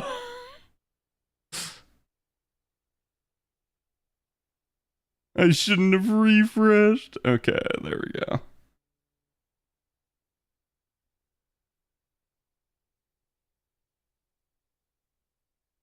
I was carried through part 1 and 1.5 by one whale who accepted my level 3 ass when I started years ago. Nice. Yeah, that's what I'm saying. Like, I'm not going to tell people, like, hey, don't accept people like that. Just, like, to me, there's a reason why I don't. And to be fair, chat, I have an extra excuse that, like, nobody else has as a content creator. But quite literally, like, if you're a whale and you want to accept new players, you can do that. There's no harm in it. It's just one of those things where it naturally doesn't pay off for you. It's going to require you to sit there and like constantly monitor your support list if you're doing stuff like that. So that's why I think a lot of people just don't. They basically just fill up with people that are actually playing the game and at the end level. And then they maybe occasionally like allow like 1 or 2 people instead. They don't sit there just constantly accepting huge swaths of newbies because it's too cumbersome to deal with. They kicked me the second I got past Temple of Time. What the fuck? It's probably because you had the symbol then. Because you could tell, like on a person's support list, you have a symbol once you've cleared part 1. Which makes me wonder, I wonder if we're going to get a new symbol when we clear part 2. What's the process of getting on your friends list? Basically, it's sub-seniority. That's why. Like, at this point, I've been doing this for so long, it would be like really, really poor form of me to the people that have been waiting. Because my support list does not change very often. So at this point, like, there's not a whole lot I can do about it. Which is why I said, like, I have an extra layer of excuse that probably no one else does. I like using 4 stars, so I keep having to curate my my friends list because everybody always gets rid of them. See, that's super weird. So I'll say this. There's a ton of people that now that we have triple support lists, they do one of these. Support list number 1, they have this slot and this slot filled out. Support list number 2, they have this slot and this slot filled out. Support list number 3, they have this slot and this slot filled out. Whereas if this is me, chat,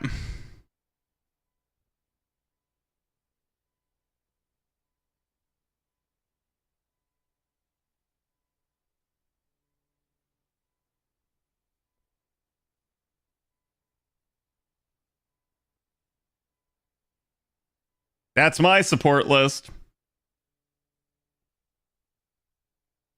I gotta be honest, I don't know why people just don't put stuff up. It's always been weird to me. I get that it's like, oh, well, no one's gonna use these other units. I'm like, who cares?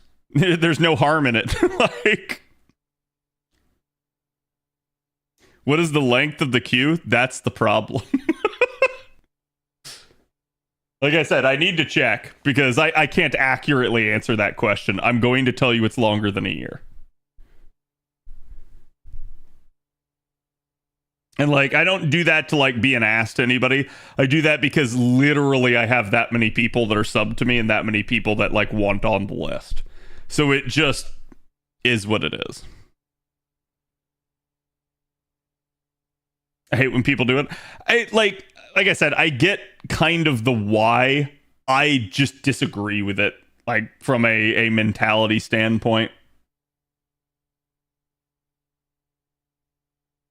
I think it's better to just load out your support list and give people options. Because you never know. Some people prefer to take other things.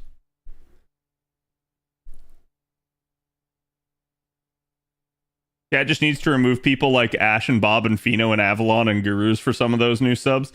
So it's really bad because anytime I have a content creator that does want on my list, I have to like find a way to make room for them. And that's one of the reasons that I don't like just go around offering a lot of the time to other people. But if someone like reaches out and like, hey, can I get on your list? And like, you know, there's somebody that I'm on a good terms with and stuff like that. It's like, yeah, I'm happy to have them even if they're not subbed. Because to me, that's in a weird way, I guess that's me prioritizing relationships over anything else, but could be worse. Listen,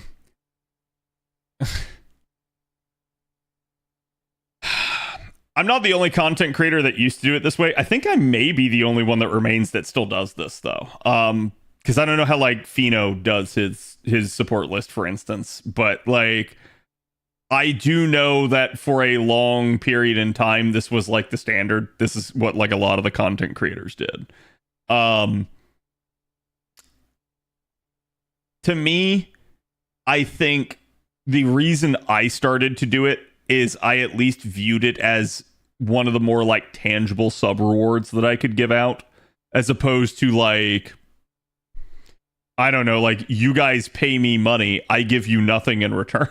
Like, don't get me wrong.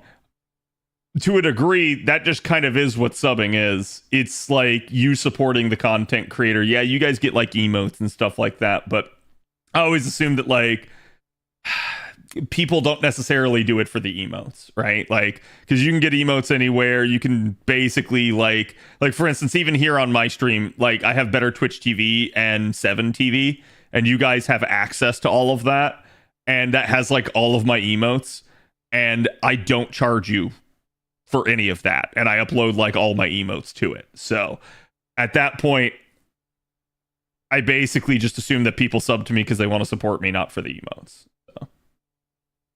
It's your tip for being awesome. Thank you. I appreciate that. I've been reminded to update my event sports because of this. I get reminded to sometimes. I don't remember if I've done it on JP or not. I think I did, but maybe I didn't. I know I went and got them out of the second archive, but it doesn't look like I did, so thank you. Wait. We're going down swinging. I'm being number one with a bullet. A loaded God complex, cock it and bullet. Alright, chat. Is it loaded gun complex or loaded God complex? I feel like it's loaded gun complex, but I've heard people tell me otherwise. Because the lyrics seem to fit.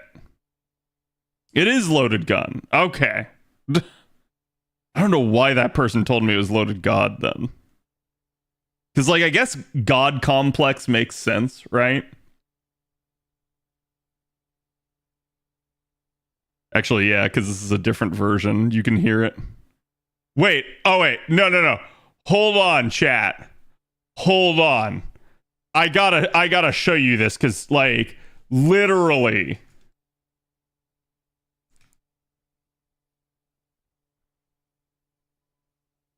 Look at the freaking name. Look at the freaking name.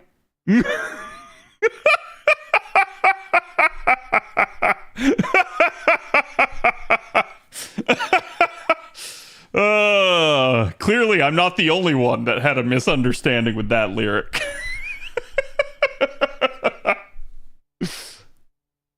It's such bait. It is. Okay, what was I doing? So this is the Saberface only lineup. See, like, so a lot of the times, chat, I will just have like a normal CE equipped to like my Saberface lineup if I don't have like a lot of Cs for the event. Chat, so my nephews know about this song, which I found really hilarious. Suffocation, no breathing. Do you even care if I die bleeding? If I took my life tonight, chances are that I might. Mutilation at a sight. And contemplating suicide. Losing my mind. Wish somebody would tell me I'm fine. Actually, I'm gonna load him up with the normal C. Like, I don't have a lot of Cs for this event, unfortunately, but I can at least load up what I have. Just in case somebody needs it. No, so what's funny is they know Last Resort. They don't know Papa Roach. Which tells me that, like, they heard some, like, PG version of the song in, like, some sort of, like, YouTube short or something. Like, for, like, Minecraft or Fortnite or some crap. And so, like, it made me laugh. Because I was like my nephew started, like, singing part of it. But it was like a completely innocuous part. And I looked at him because I was like, you're a little young for that. Right? Like, and I'm sitting there thinking, I was like, you guys know Papa Roach? And they're like, who? And I was like, never mind. I was like, never mind. We don't need you getting into that one. Maybe they saw Jet Li's movie The One. I doubt that. They're a little young for that. Wait, which one is this? This is...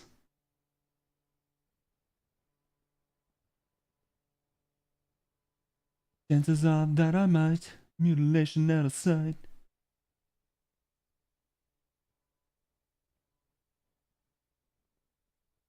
Aaron, thank you for the resub, bud. How you doing?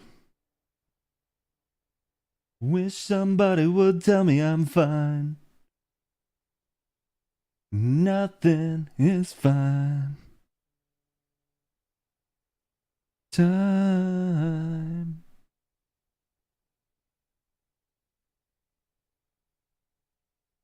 Living this life. You guys ever like sing the lyrics to a song, but you sing them in a completely different tone? So it's like you get like a super like hardcore depressive song like this, and you sing it like positively.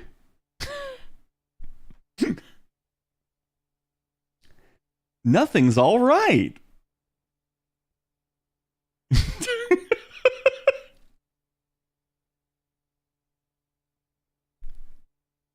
Trying to reset sleep schedule. Oh, are your shifts going back to normal? Bam, bam. How long did that last for you? Was that like months?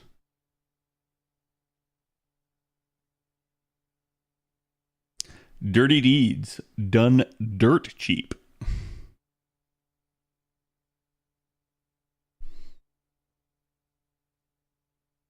Like listening to Bloodhound Gang? Oh god.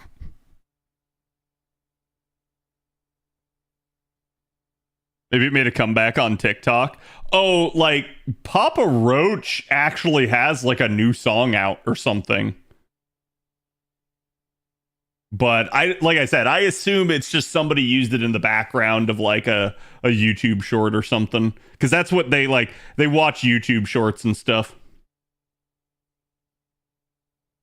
Dirty deeds done dirt cheap. Dirty deeds done dirt cheap. Dirty deeds done dirt cheap. Ooh. Do you think Lilum Harlot event should become main interlude? Yes, 100%. Like, I'm gonna be honest with you. The fact that like the devs don't just immediately after the end of an event turn around and main interlude a thing is like fucking insane to me. Like, how they should do it, chat. they should say event. Once that is over, it becomes a main interlude that costs 5 RP. And that RP cost goes away if you've done the story up to the level that it needs to be. Yeah, this is a perfect pause.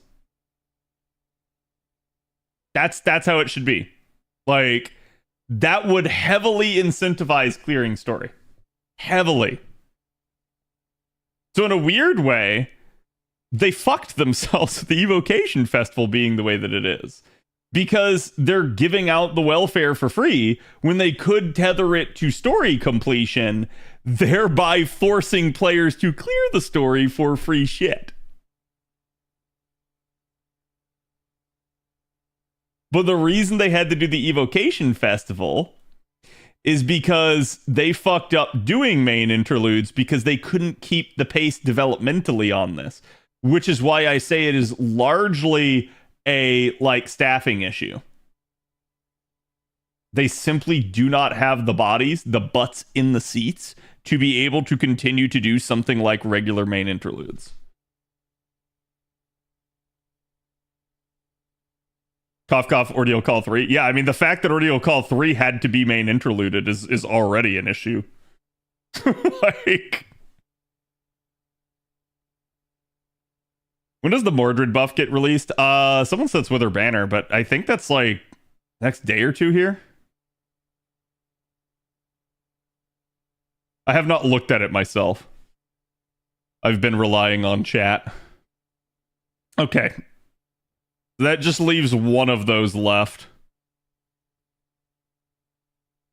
And now we can go back to NA chat.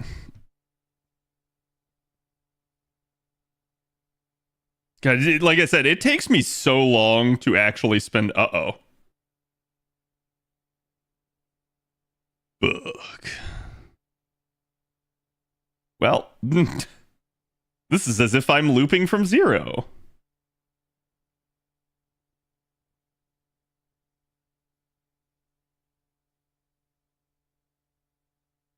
Huzzah.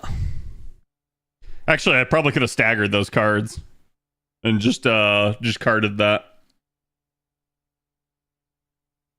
What are we getting in A buffs? I won't rank up my Mordred. Wait, what? That was literally just asked. The reset in 2 days. Thank you, Avalon.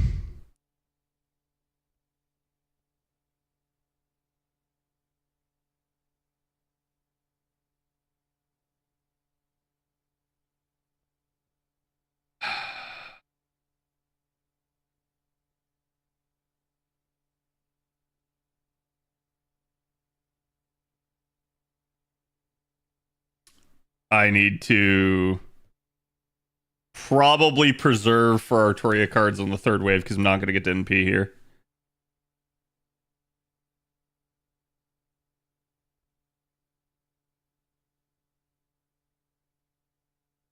Or mats can just disappear for 6+ months with no way to get them.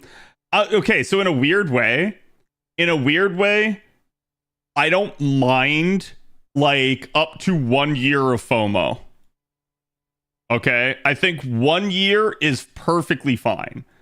I think anything greater than a year is bad. And the reason why is, again, like, you need to try to keep enticing players to play your game. It's very possible that a player drops your game after a year and never gets to the content that they wanted to. So that is an incentive to keep playing, but it doesn't necessarily like force certain things on you. Chad, it's a perfect 3-turn loop. Look.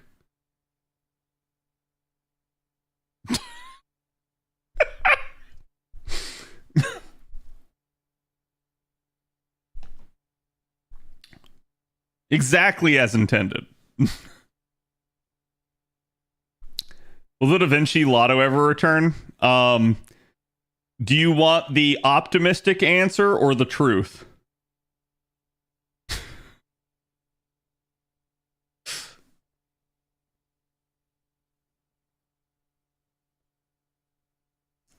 Optimistic? Okay, so the optimistic answer is probably not.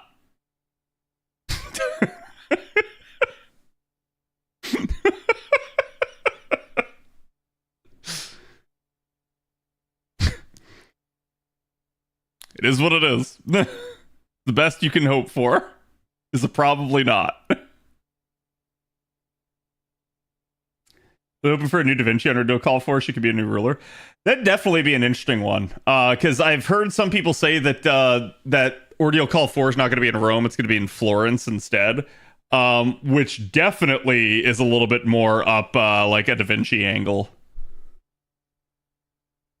All right, chat. So what is my 90 plus here? Isn't it like a 221?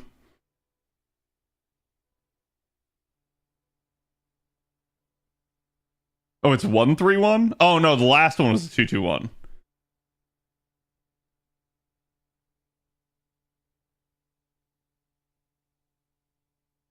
How hefty is the middle wave? Like, is it like low health or?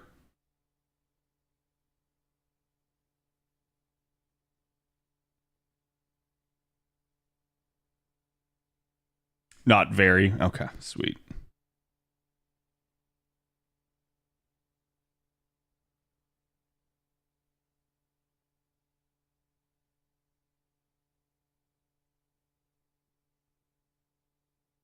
Hmm.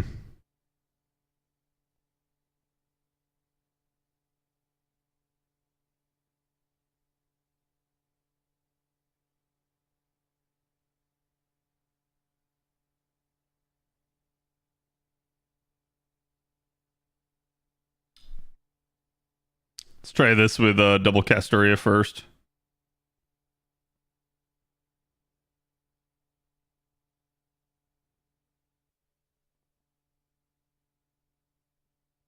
So then that's going to be 60% to Draco plus the 20% she has. So Draco easily has the charge. This is just 100% charge here. As long as I get a full loop, I'm okay. If I don't get a full loop, I'm in trouble.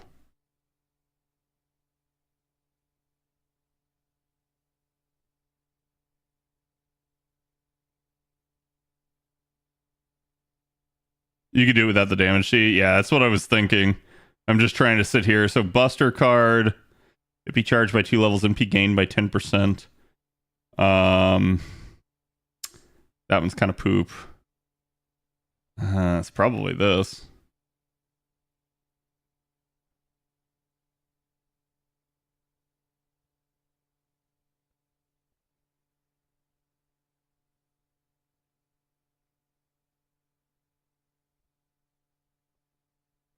If it doesn't work, we can plug.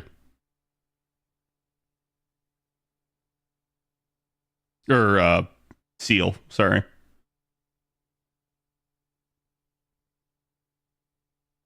I guess, chat, I gotta start working on getting some of my saber faces to bond 10. Like, most of the time I actually just use my saber faces.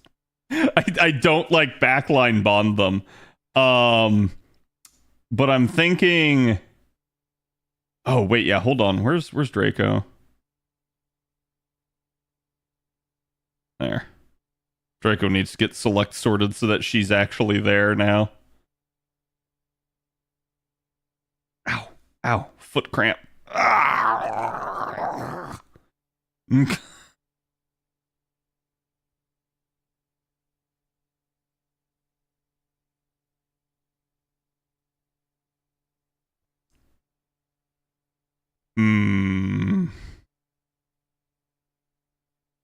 All of them are already at Bond 10.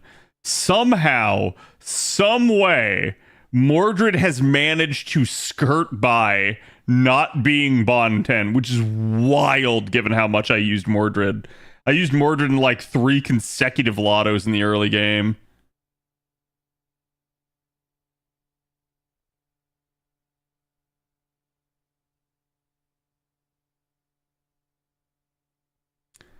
I think it's going to be Jerker, because Jerker's just a single target. And then she's got a lot to make up.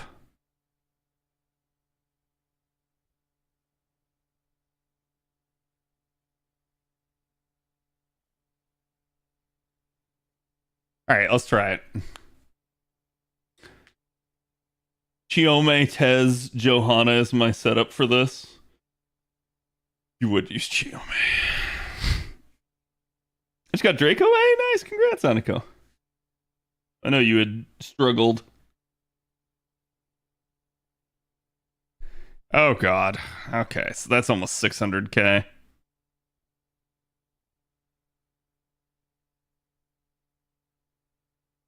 Oh, I haven't done her append either. Shit. That might have helped.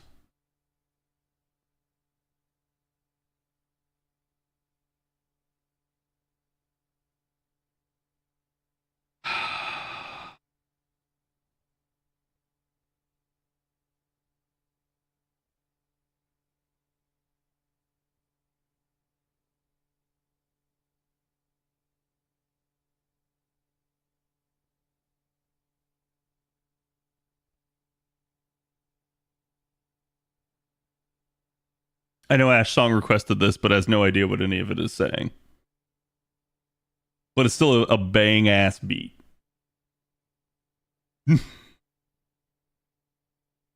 I do actually. I don't believe you.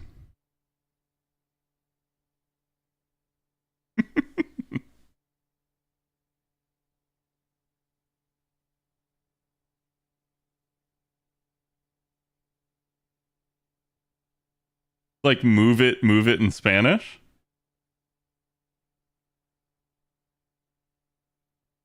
I guess.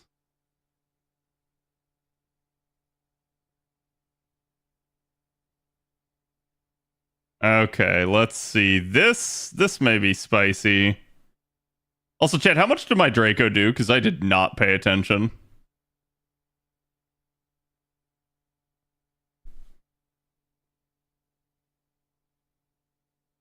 $619K? Uh-oh.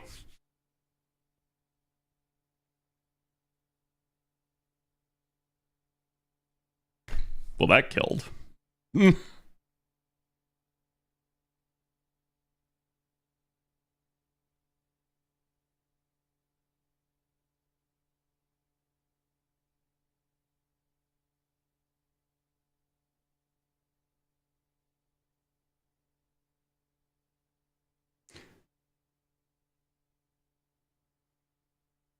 You just use the MC skill for sure. Oh, wait, yeah, because this is going to be a servant, so I'm going to get more damage here. My brain was sitting here thinking, it's like, oh, I might not have enough damage, but yeah, the servant bonus will carry me. Such a nice MP. LeBonk. Yeah, no, that's an easy one. I think the better question is, can I get away with not Castoria?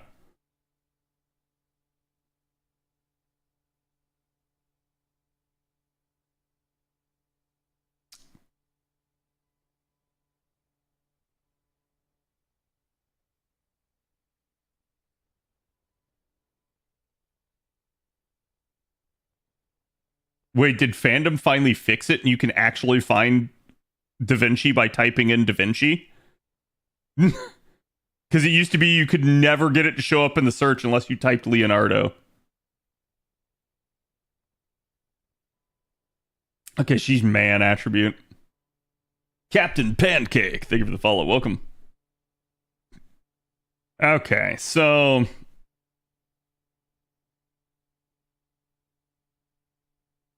reset apparently counts as another day then? Wait, what? That's messed up. Ow. Ow. Okay.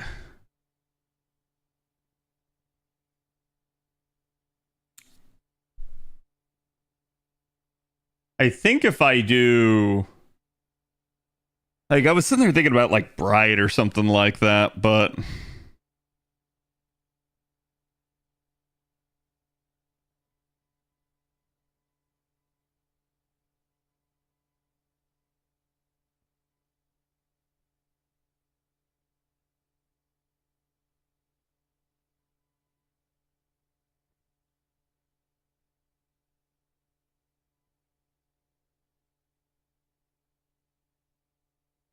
You do Bride if I had and unlocked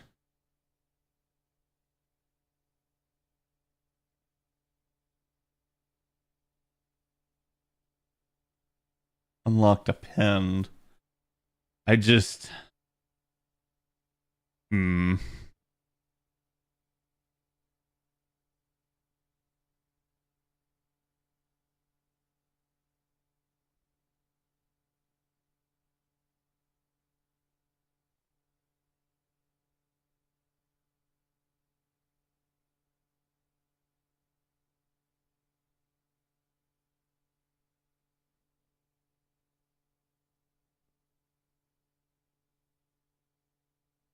Coquito? Coquito's good.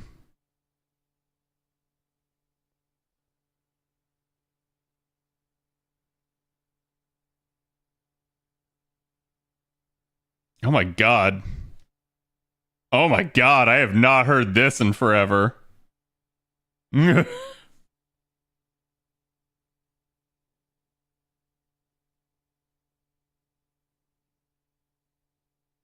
Neither had I.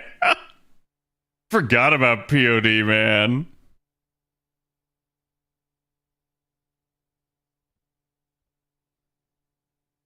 Okay, I doubt it. I doubt this is gonna work, but I want to try.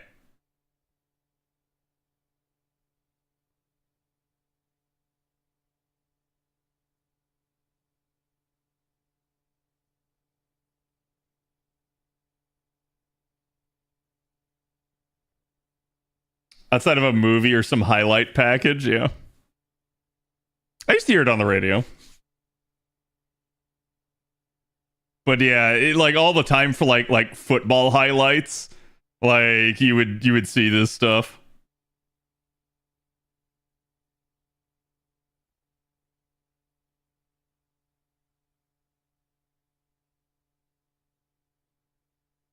Oh, this will impact Tiamat's damage though.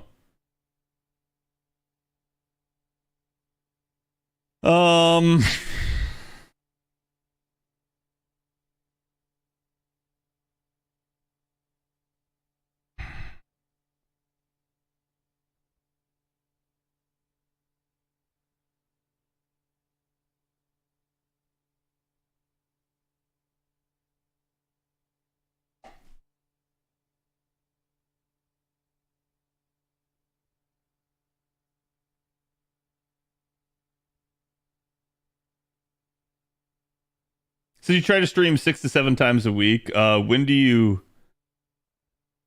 if you do travel? Usually holidays, but I don't travel very far. Certainly a blast from the past, yeah. Oh no, it didn't kill. What the? Yeah, I guess it is. It's that much of a damage drop. So we're gonna have to turn this into probably at least a 5 turn. Because I'm gonna have to probably get lucky here.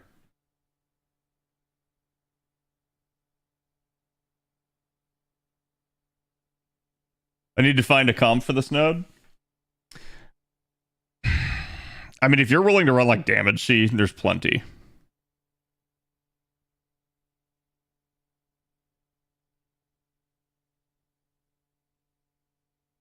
Want to throw any more courts at it? Oh, that's spicy. You can try.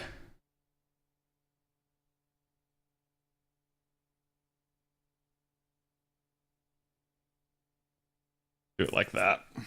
Okay, so Tiamat's still strong enough. The issue is Draco.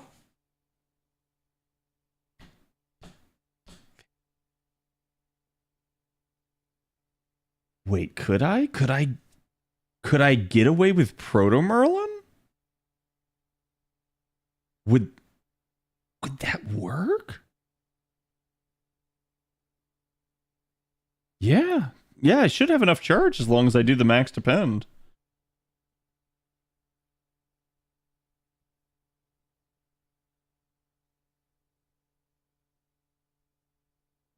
God damn, Tiamat.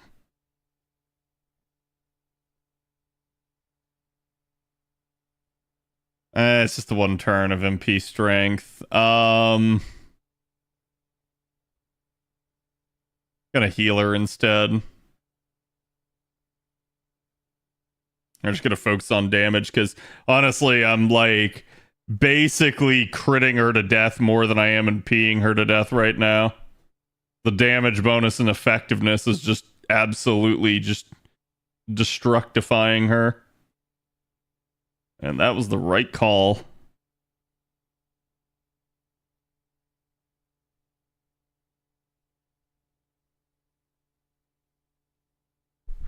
Okay. Yeah. Yeah, I'm surprised I didn't think of Proto Merlin before I started this. Like, because I was sitting there thinking, like, in my head, I was like, oh, if I unlock the append, I was like, well, I'll just go ahead and lower the skill because I'm unlocking it. Like, the thought didn't even occur to me. It's like, oh, well, then I can get away with 10% less charge if I lower the skill. Super Giant. Kind of want to try. Hold on.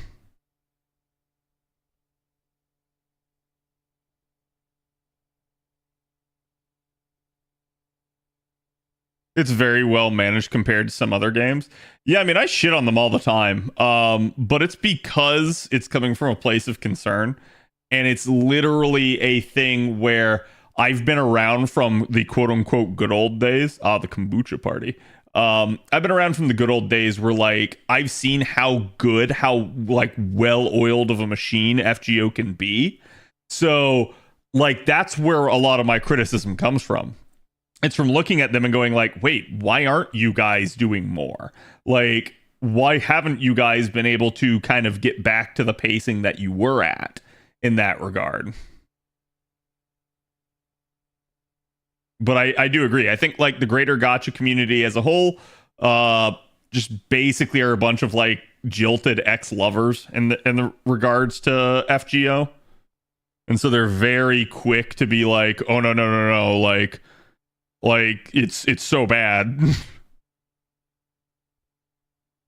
And most of them remember, like, year one FGO.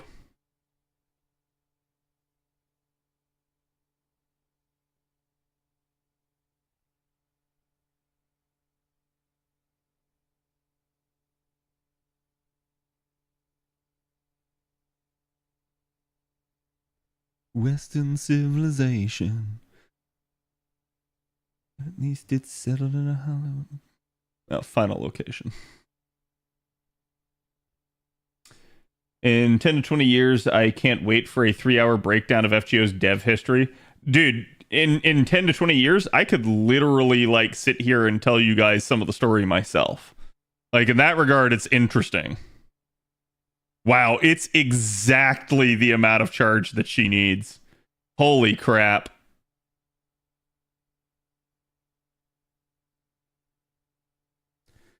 Hardcore soft porn. Dream of Californication. I just started playing a year ago, and the pacing for an events and stuff feels fine. It's also the first gacha I've ever played. Yeah. I mean, honestly, I don't mind, like, 3-week events. My gripe is usually when they spend, like, too much dead time between an event. So, like, for instance, JP right now is having the Gouda 6 rerun. JP before that finished Chaldea Boys, and after that, here I'll Gouda 6 rerun, right? And after this, we were told that we're literally getting Ordeal Call 4. Okay. So the issue is we didn't know about the Gouda 6 rerun. So in that time, it looked like they were literally setting us up for 1 month of dead time. And I told people, I'm like, there's no way. There's no way they'll do that. They'll put something else in there. And they did. But the problem is they have done similar stuff to this before. They've done like 3 weeks of dead time. They've never done a whole month, but they've done like 3 weeks. Yeah, and Anime Japan didn't even announce this, even though they had the easy opportunity to do so.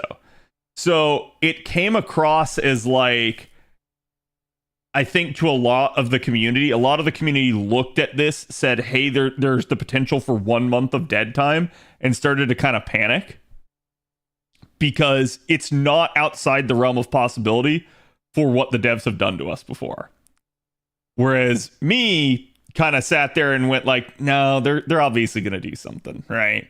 But I'm also normally like one of the more sane people in the community with regards to that.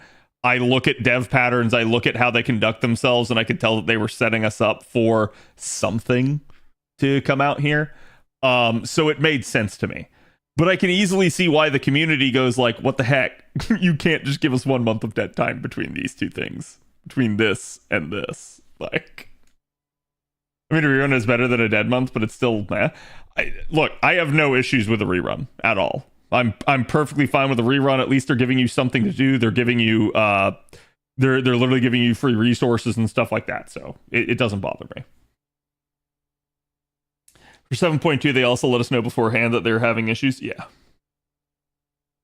So it's like, yeah, I agree. People do panic too easily. A little bit of dead time is fine for me. Yeah, I agree. It's like, if they want to do a 3-week event and then a dead week, I have no issue. Because odds are, towards the end of that 3-week event, you're already kind of winding down anyways. Having a week after that's fine. If they want to make it 2 weeks, but they include like a campaign or something in there, also fine with that. It's when they start getting like way longer than that, when they start getting into that 3rd week, there's problems. When honestly, even in the 2nd week, there's some issues within the community for people. So, because some people finish the event like really fast. Whereas, like, you know, I don't know, again, I think this is just my approach towards the game. I'm pretty pragmatic and patient. So I just, like, I nat AP a lot of stuff. Because what I do is I hoard apples. And I basically use those during, like, lotto events and stuff. And that's how I get the most bang for my buck. But there are some people that will just sit there and they will pop apples just to get done with an event. And I'm like, it's inefficient, but I guess they do it just so that they can go do other stuff, right?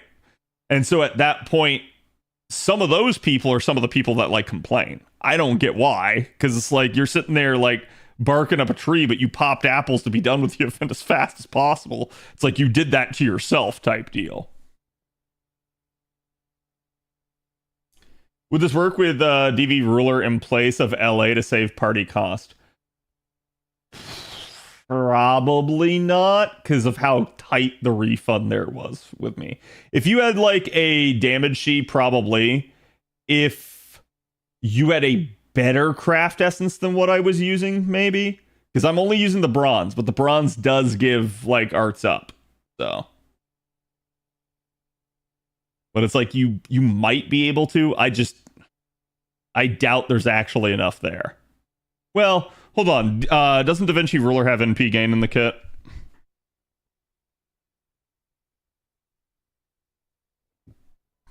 Excuse me. Let me see. Yes, yeah. Okay, so she's only got the 20% arts up. She has 30% NP gain and 20% charge. So you'd have the same charge.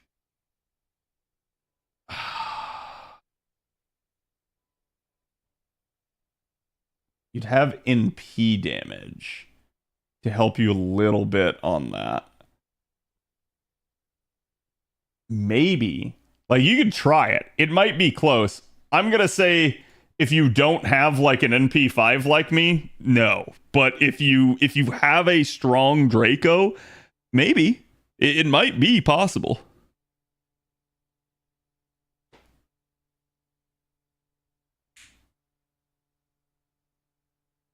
I need dead time to grind QP and experience cards. And I think you're actually hitting the nail on the head. It's actually essential for a game to have dead time. If you have no dead time, you have no time to catch up. And I'm going to make the case for this. It's actually one of the reasons I stopped playing Girls Frontline 2. They never had dead time. Ever. So, like, it was one of those deals where I was like, hey, I just would like to, like, out-level the event. And every subsequent event that kept coming out was a higher and higher level. And I was like, I can't catch up.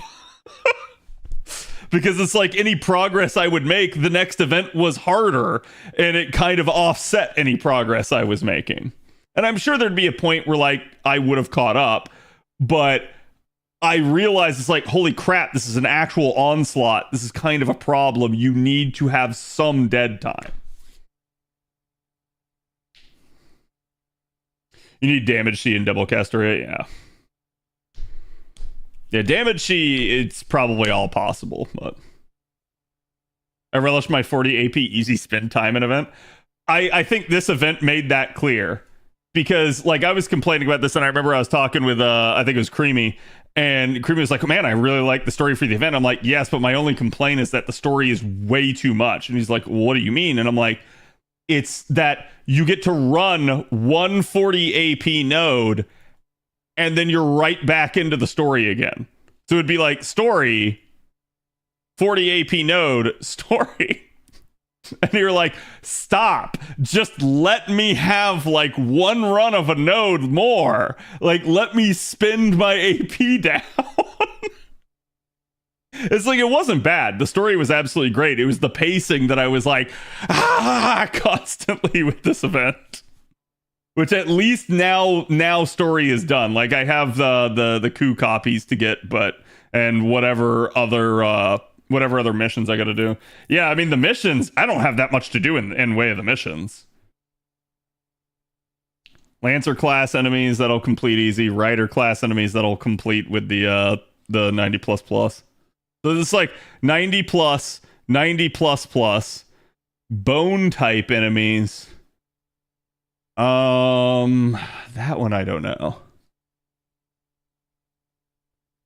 Yeah, some of these I may have to go back into some of the later ones, but I'll tell you guys how to do it.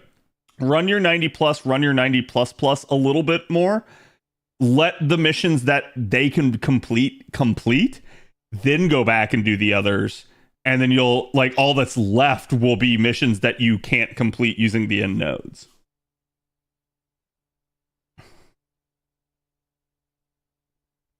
The last quest is too hard. You should earn 100 points from the battle. What do you mean by 100 points?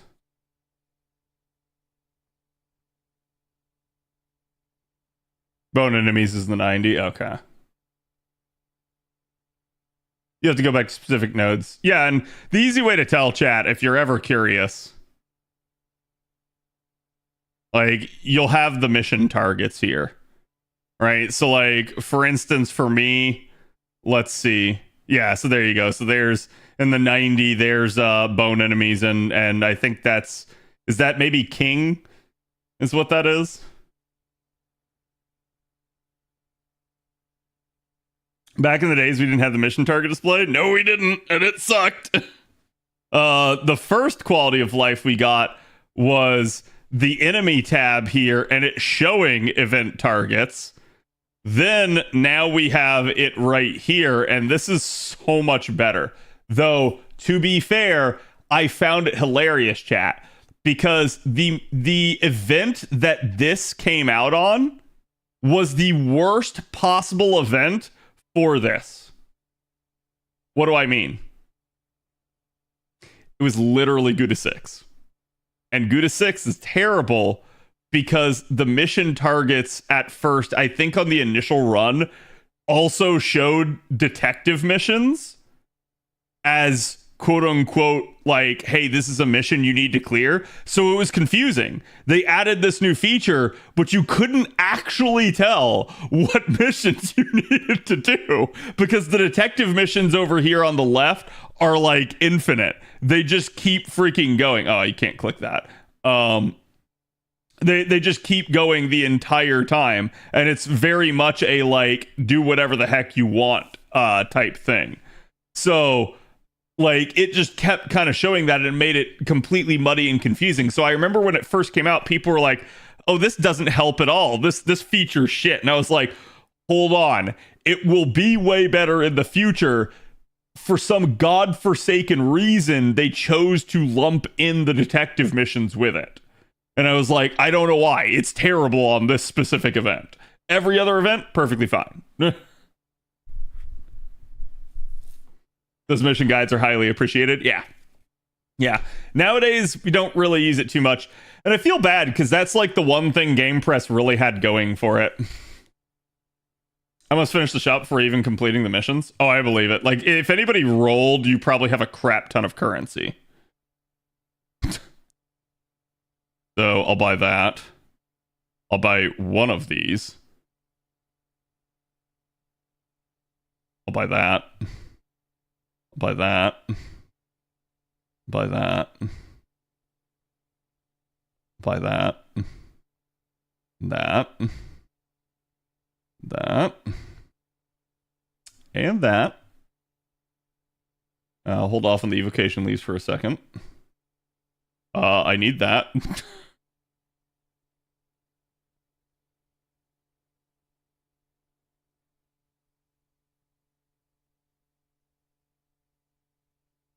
I'll hold off on the silvers because they're not super important.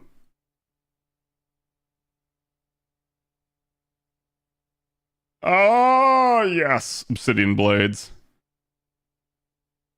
I was just looking at Tez earlier and I was like, oh man, I haven't done Tez's skills. And then I looked at the obsidian blades and I went, that's why. It's like, I need too many.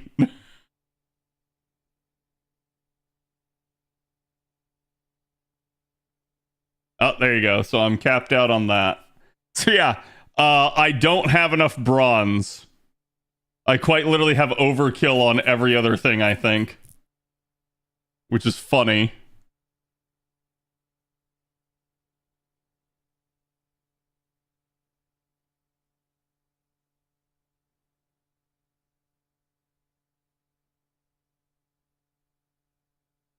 Oh, no. Looks like I don't have enough silver either. So...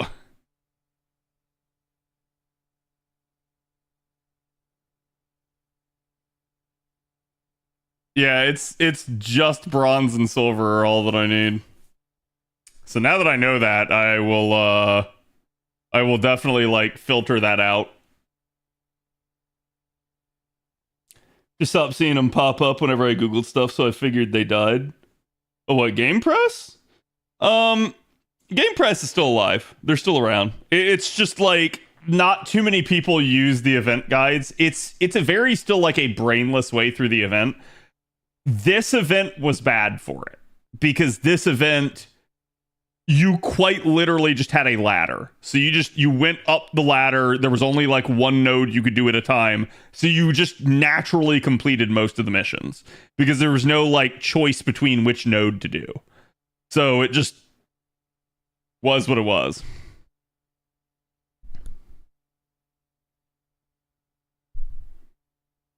You don't like grinding 70 bronze mats for one skills, Cad? No, I mean, like, that doesn't bother me. I just don't have enough at the moment.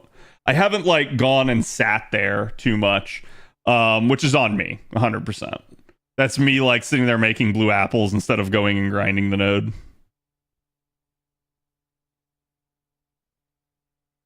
Ooh. Do I want bells or spiritrons?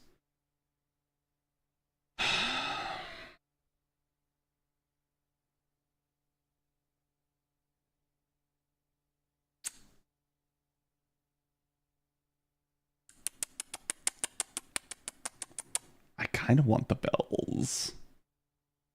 I kind of want the bells.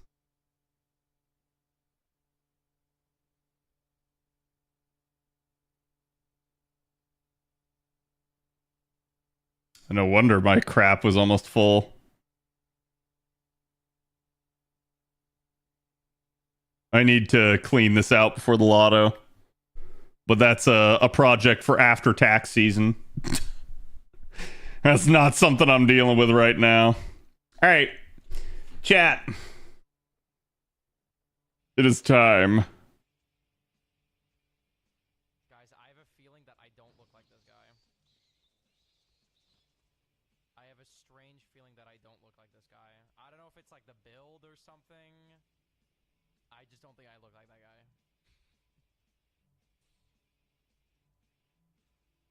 I just don't see it. Huzzah. Or you page can bless us some more.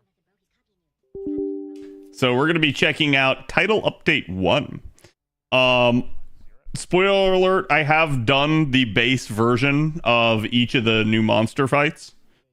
Because I did one at lunch and I did one before stream. But I have not done, like, the tempered version of Mizu yet. I'm sure I'll horrifically get obliterated by that.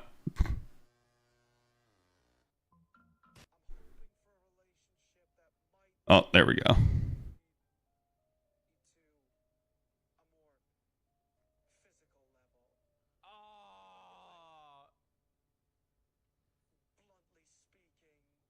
He's like a Redditor in person. Man, it does not want to load. I've noticed this though too. Like I have to like click into it, and then it like gives me this not responding, and then it loads. You got Monster Hunter at work? No. Like so my lunch break, I come home during my lunch break. So like usually I sit there and I like watch some anime, eat my lunch, let the dogs out during that time so that they have time to like stretch their legs and go to the bathroom and everything. And like I said, so like I'm sitting there like watching anime, and sometimes I'll like pull open a game. You might get banned for mods apparently. I think only if I go do the like the whatchamacallits.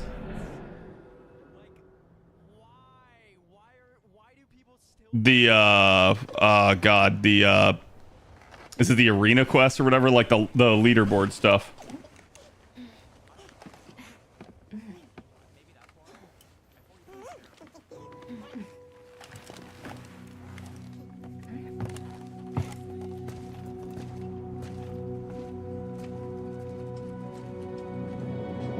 There you go. It's coming through twice. So we have Mizutsune. We have Zoshia. Those are the two new monsters. And we have the how do I call it? The new gathering hub, which is like the main hub that everybody goes to. And we also have a large Borb.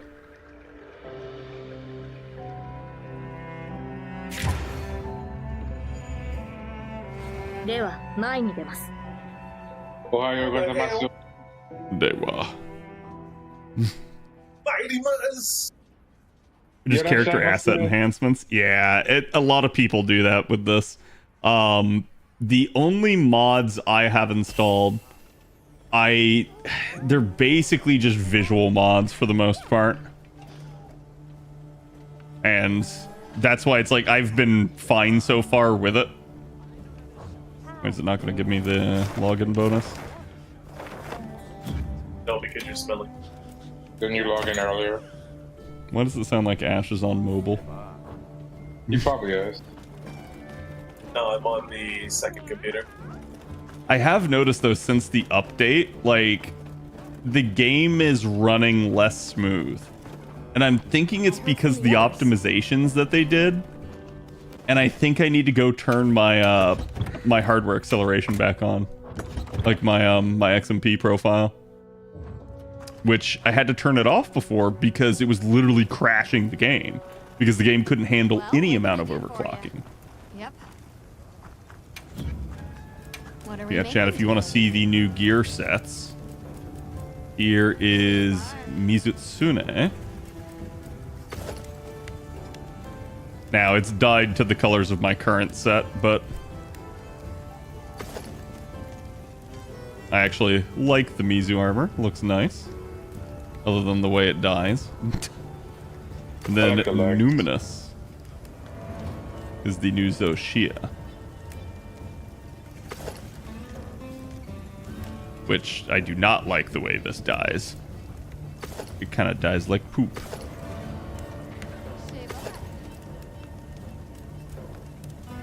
Well, I've heard. Good news. Hmm? Yeah, good news and bad news. What's the news? Bad news is I have a Zoshia investigation with shitty rewards. The good news is I have a Zoshia investigation. Where to find me? I mean, I have Sophia investigations too, right? Well, how do you... Like, does he appear randomly? Like, is it like Jin Dahad?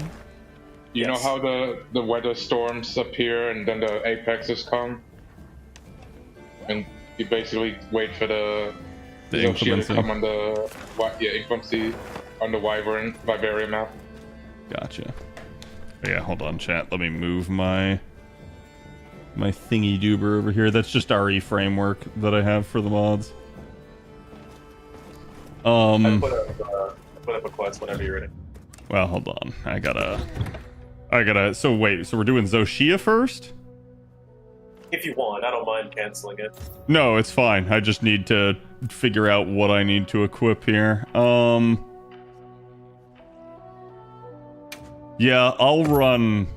We're going back to hunting horn, chat. It's my crutch weapon. It's the Your weapon crutch that I weapon know is is good. nice. Yes.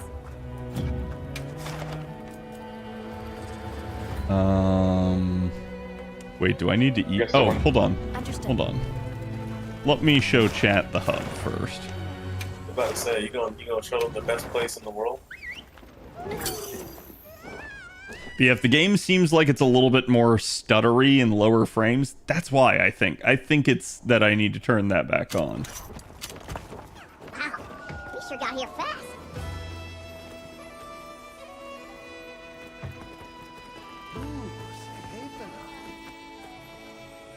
Oh, I cannot bowl while I'm in standby. That's sad. Yep. Who is Illustra?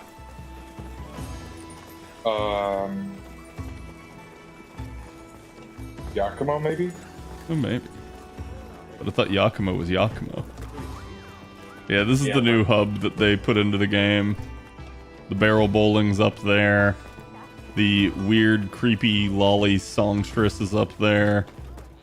Apparently this dude came here. You can sit and watch. Wait, can you actually eat here? No. Oh, it's Urn. That's what it is. Oh, it's Urn. Okay. Hey, we got Earn. Yeah, I had to look at the Steam profile instead of the Hunter's profile. Wait, how do I have 5 Kunafa meal vouchers but none of the others? Probably came with the update. I was gonna say, did they just give it to us? I do not know how the Grand Hub food system works. Ah, it's Uber Eats. That's right. Tell them again. It's Uber Cats. Ingredients. Ah, yes. Toast and beans. A proper British meal. Proper British meal. Toast and beans.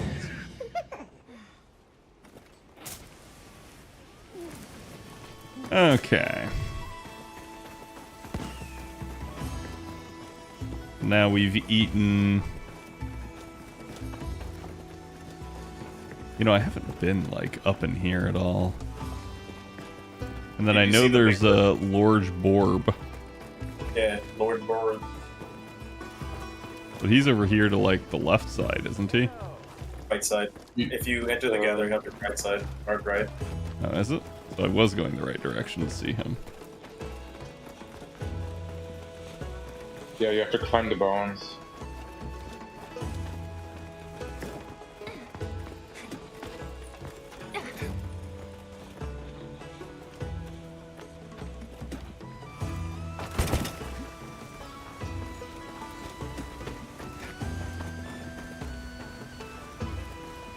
Oh, I can't pick things up. I already did it. See, chat? He a round boy. Join the Covenant.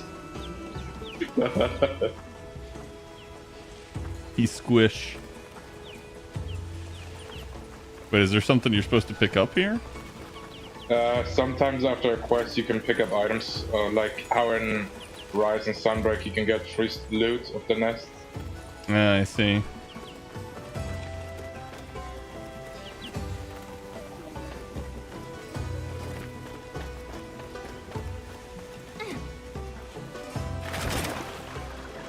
Okay. Wait, where's the the hunter acceptor of things. Where's Alma? At your camp. Oh yeah, I find this stupid that like you come to the new hub and it's like you still have to stay in a fucking temporary tent. Right. Okay, so we want lobby member quests. Zoshia. Guess I'm gonna use a lucky voucher, even though someone's gonna die. Listen, I'm ready to get bullied. Look, Same. I'm ready to do the bullying, From the okay? others. Yeah, about that. What? Oh damn, Burning. You beat me. What? Passed me by 3 hunter ranks. Dude, I've been playing Xenoblade all from month long, basically, from when it released. Listen, I haven't played this basically in 2 weeks. Yeah, same. The month just started, man.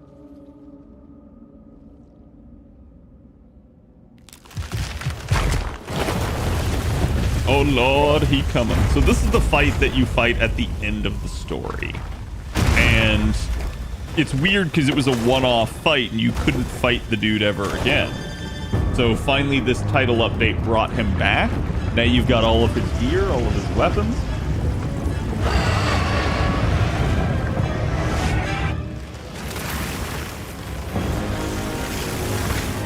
They basically give you a lore reason why he comes back.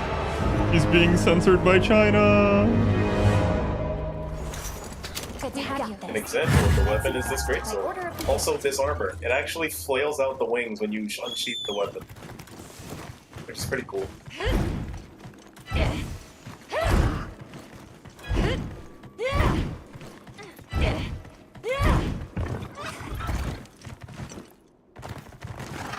Sorry, that's just me queuing up songs. Fortunately, we can't do a sneak attack on this guy, so...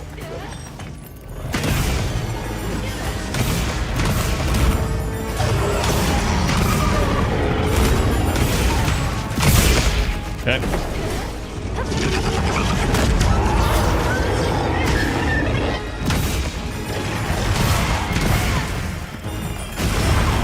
What? How did that hit me? Kat, have you seen the tank with the little icicles you know? No, they were trying to explain this to me before, but I still have no fucking clue what they're talking about.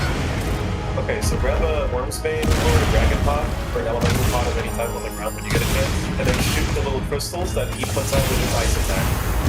You can reverse the usage. So if he pops it, we take damage. If we pop it, he takes damage. I'm sorry. I heard pick up a pod. What the fuck are you smoking? So this thing that he has here, like I'm gonna shoot it with a Thunder Pod. Now it explodes, and it does damage to him. Why is he already in this phase? What the fuck? Oh shit, dude, what? Burning clicked him by poking him in the nuts. Yeah, then why isn't it angry at burning? Good idea. Because I'm basically hitting him with fire. That's true.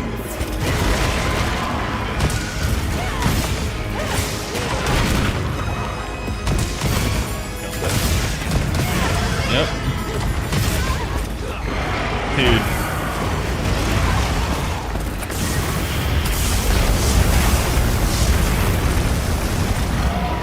Some of his hitboxes are just bull. Like he hits you when he shouldn't.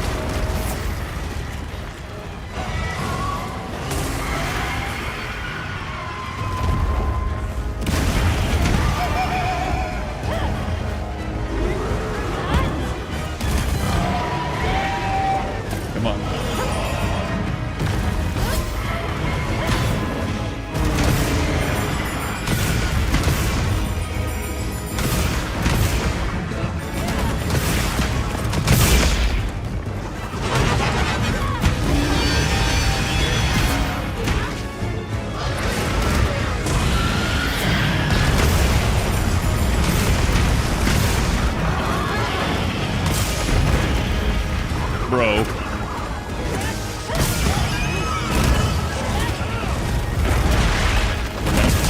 head at least.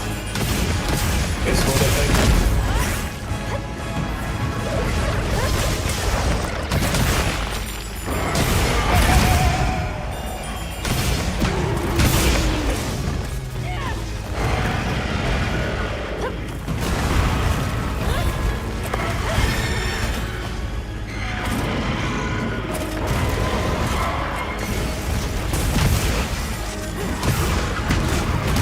Oh, he's charging his arm.